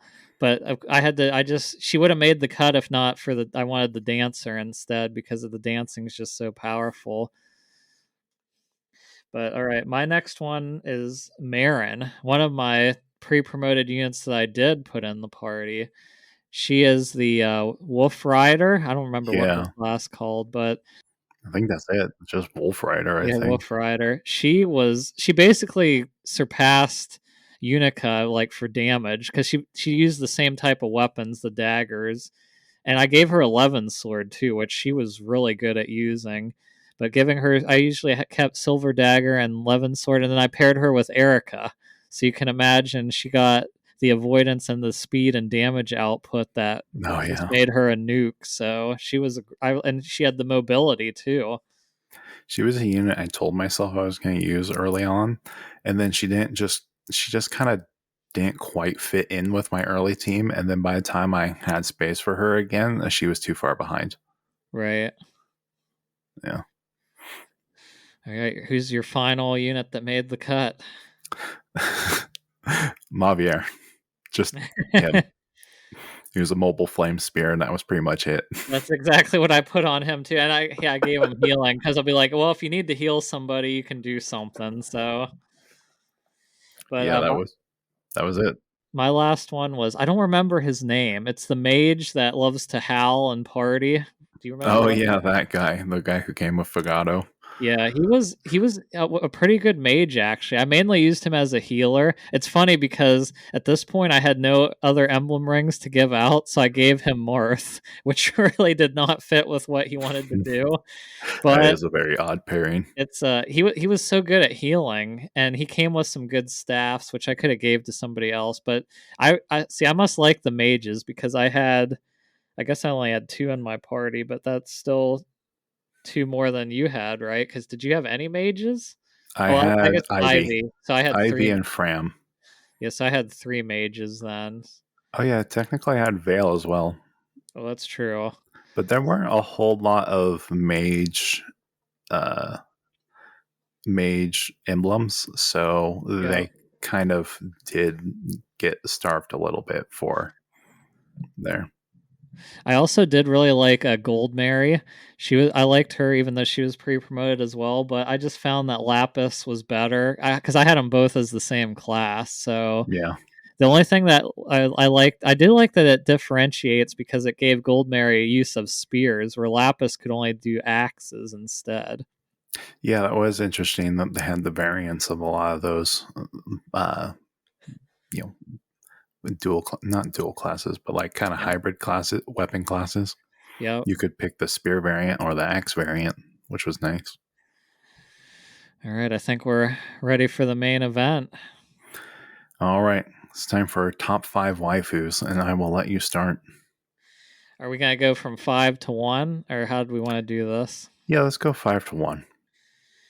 All right, so this was a tough list because there's a lot of characters I liked, but I tried to balance how much I like their supports with how much I also like their gameplay and use in battle.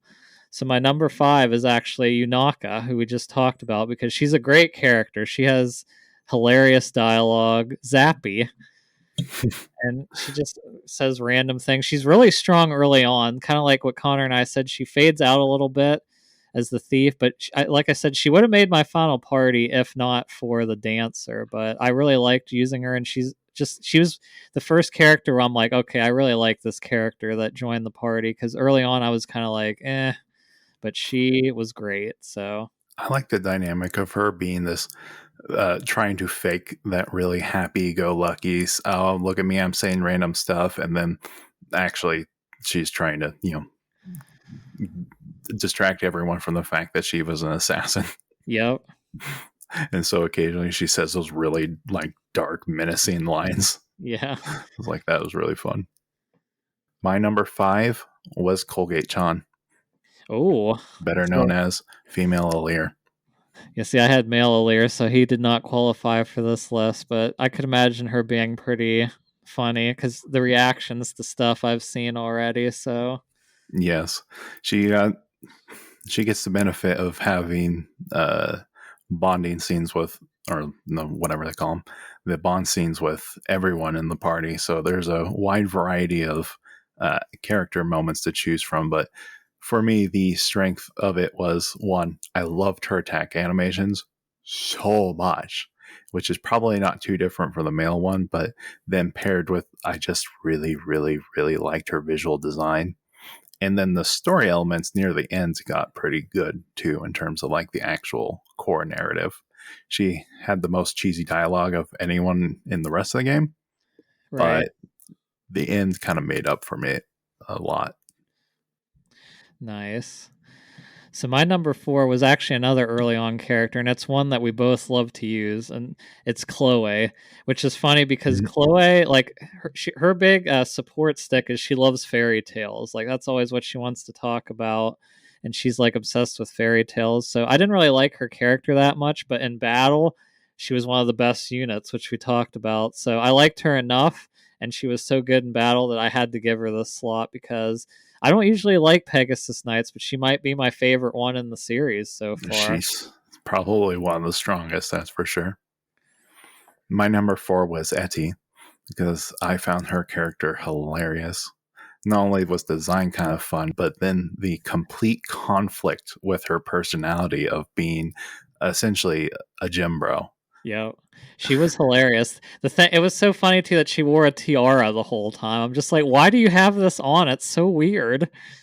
Yeah, everyone just had those really like kind of generic, not generic, but like archetypal fantasy to the extreme kind of outfits. And I really liked it because they kind of leaned more into sort of the French slash German fairy tales rather than just like the British kind of iterations. So I thought that was a nice little twist. Well, Yep. not really a twist, but variation. I also got to shout out Lewis, who is not a waifu, but some of his support con or dialogues are hilarious. Like his one with Chloe is just like Chloe's like, "Why were you staring at all of us this whole time?" Oh, And he's yeah, just they had a funny pairing. And he's just like, well, like you guys all look so artistic. Like everybody would think he's a perv, but he's just like, oh no, I was staring at all you because I. And he like talks about it in such a refined way that it gets him completely out of the reason for staring, which is hilarious. Yeah, the two people watchers then doing their Yep. people watching thing. But yeah, Yep. Etty, that conflict between looking like a little princess but then acting like a gym bro, and that was funny to me. Nice. So my number 3 was Citrine, who you ignored, as you stated, but her support conversations are pretty funny, especially with Alir, because she tries to give him or her like presents for helping out, and she's really rich and from a rich family, so she doesn't really know how to like relate to anybody. So she's like, I'll just give you an island or something if that's okay. And they're like, no, that's way too much. And it actually has like a pretty good payoff at the end because you end up hearing that she's like this because her friend, I can't remember if her friend gave her something or she tried to give somebody something before, and they basically dismissed it and just said it's terrible or something. It was flowers, I think, because at the end she gives Alir flowers and he's like, well, this is perfect. Or and then she's like, well, it happened before, and her friend just said that this is a waste of time. You need to spend more money. So that's why she thinks you have to spend more to give people things. And she's just an amazing mage that I used all the time. So It is a nice little character arc. Yeah. My number 3, for the 4th time today, we're talking about her, Chloe. yeah, almost the same. Incredible gameplay unit. Loved your visual design. And yeah, we've pretty much said everything that needs to be said about her. All right, my number one and number two were tight here, and it's funny because my number, like, I feel like my number two is more on the character more than the actual gameplay usage because it's Gold Mary. Gold Mary Mm. is my number two because her character was hilarious. Like, she is very stuck up, and she's like she's really good at cooking, and she knows that everybody thinks she's beautiful and everybody's like jealous of her, so she like flaunts it and uses it to her advantage all the time.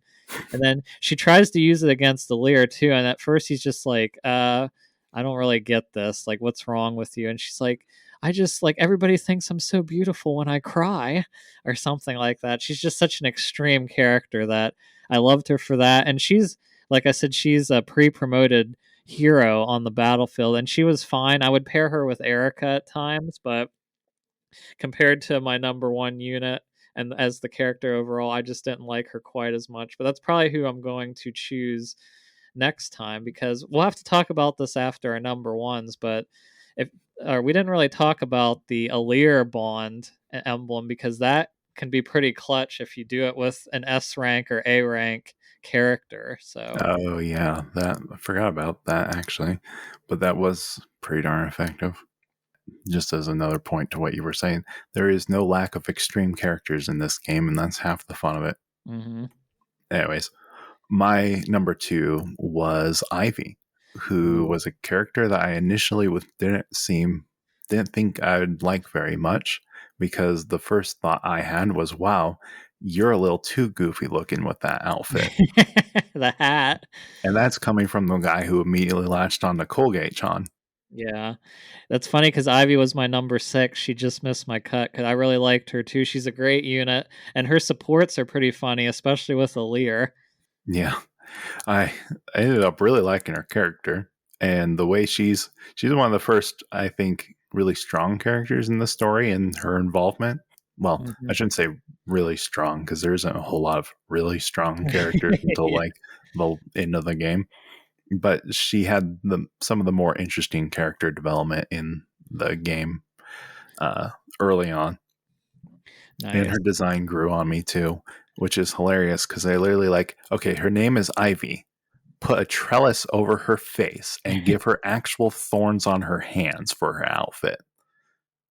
And someone thought that would work. Yeah, the character designers definitely had fun in this game. And the thing is, by the end of the game, it worked. I was all on board. It's like, yeah, let's go. Ivy is literally purple Ivy. Yep. All right, we're ready for our number ones. Oh boy. And I think we might have the same number ones actually, We might. because my number one is Hortensia. No, just kidding. We already said we can't stand her. So, but no, my actual number one and the best waifu in the game, in my opinion, is Lapis. Correct. We are in full agreement.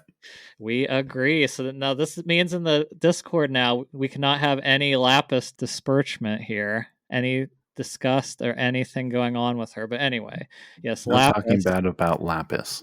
Basically, yes. So yeah, Lapis. We already talked about how great a unit she is. She gets those crits. We paired her with different emblems, and they were both. She both was like the heart of our party. It sounded Yep. like, and her supports are great because she's like a country girl that is like very low class, and her supports with Alir are really good because they're just like she's teaching him or her to do these different things, and then she's really trying to hide where she grew up in her tater farm, Yeah. which is pretty funny. But she's such a good character. I really liked her. I had a feeling she was going to be your number one, and for good reason, because she is the best. Yeah, she's like simultaneously both as extreme as the rest of the cast, but also somewhat grounded in a fun way.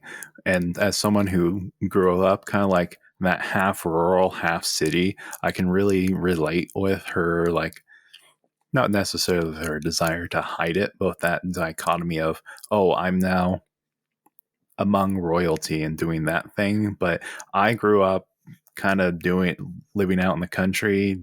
And I love the fact that fighting bears is kind Oh of yeah, one of her main things. yeah. Because there's a bunch of characters. They're like, well, we got to fight bears. Or it's like, well, I know how to fight bears. You just got to do this. It's like, There's so much talking about fighting bears in the game. You never actually fight a bear is the best part. and yeah, I waited. I mostly didn't use the Engage until I was with Lapis because it just makes it so strong. Like you basically engage both units and they get such strong attacks. And then if you do a team up attack, I'm pretty sure one of them wiped out the final boss's 100 HP with just if you're beside each other and do the super attack. It's so strong. Yep. I had a layer paired with Diamant, and so the two of them was just like, all right, that's a instant kill anything if you do it move. But yeah, and then the other thing about Lapis was her engineering side, which was great. Mm-hmm. So many of her bond scenes were her strapping together some invention to help another character with something. And I love that when she revealed the name of it, there was always like a Mark II or a Mark III on the top. Oh yeah, that was great. So you know what this means now? We're gonna have to find us a Lapis emote somewhere. Yes, as the heads of the Discord community, it has been decreed for everyone else that Lapis is the waifu of the game, and thus she deserves an emote. Yes, correct. We were the judges and the jury on this one. So, all right. Well, we talked about Fire Emblem Engage a lot longer than I expected. Pretty much double the length that we expected, but it's that good. Yeah, this is already the longest episode we've recorded for all of it, and I don't know how much is even going to get trimmed down. I know. Even with just two of us, I'm like, oh, with just two people, it's going to be a lot shorter. Nope. Yeah. We didn't even get to everything I technically wanted to talk about, but we got all the important stuff. And I know it's early yet, but would this be your GOTY contender if you had to choose right now? It definitely is for me, but I really haven't played too much new stuff yet. So I would be surprised if it's at least not the top three, but we do have Final Fantasy 16 coming out, and I have a soft spot for that series. So we'll see. But it's very likely. we will see at the end of the year. All right, then. We've held any of you listeners hostage long enough, so we will part here. See ya. Sayonara.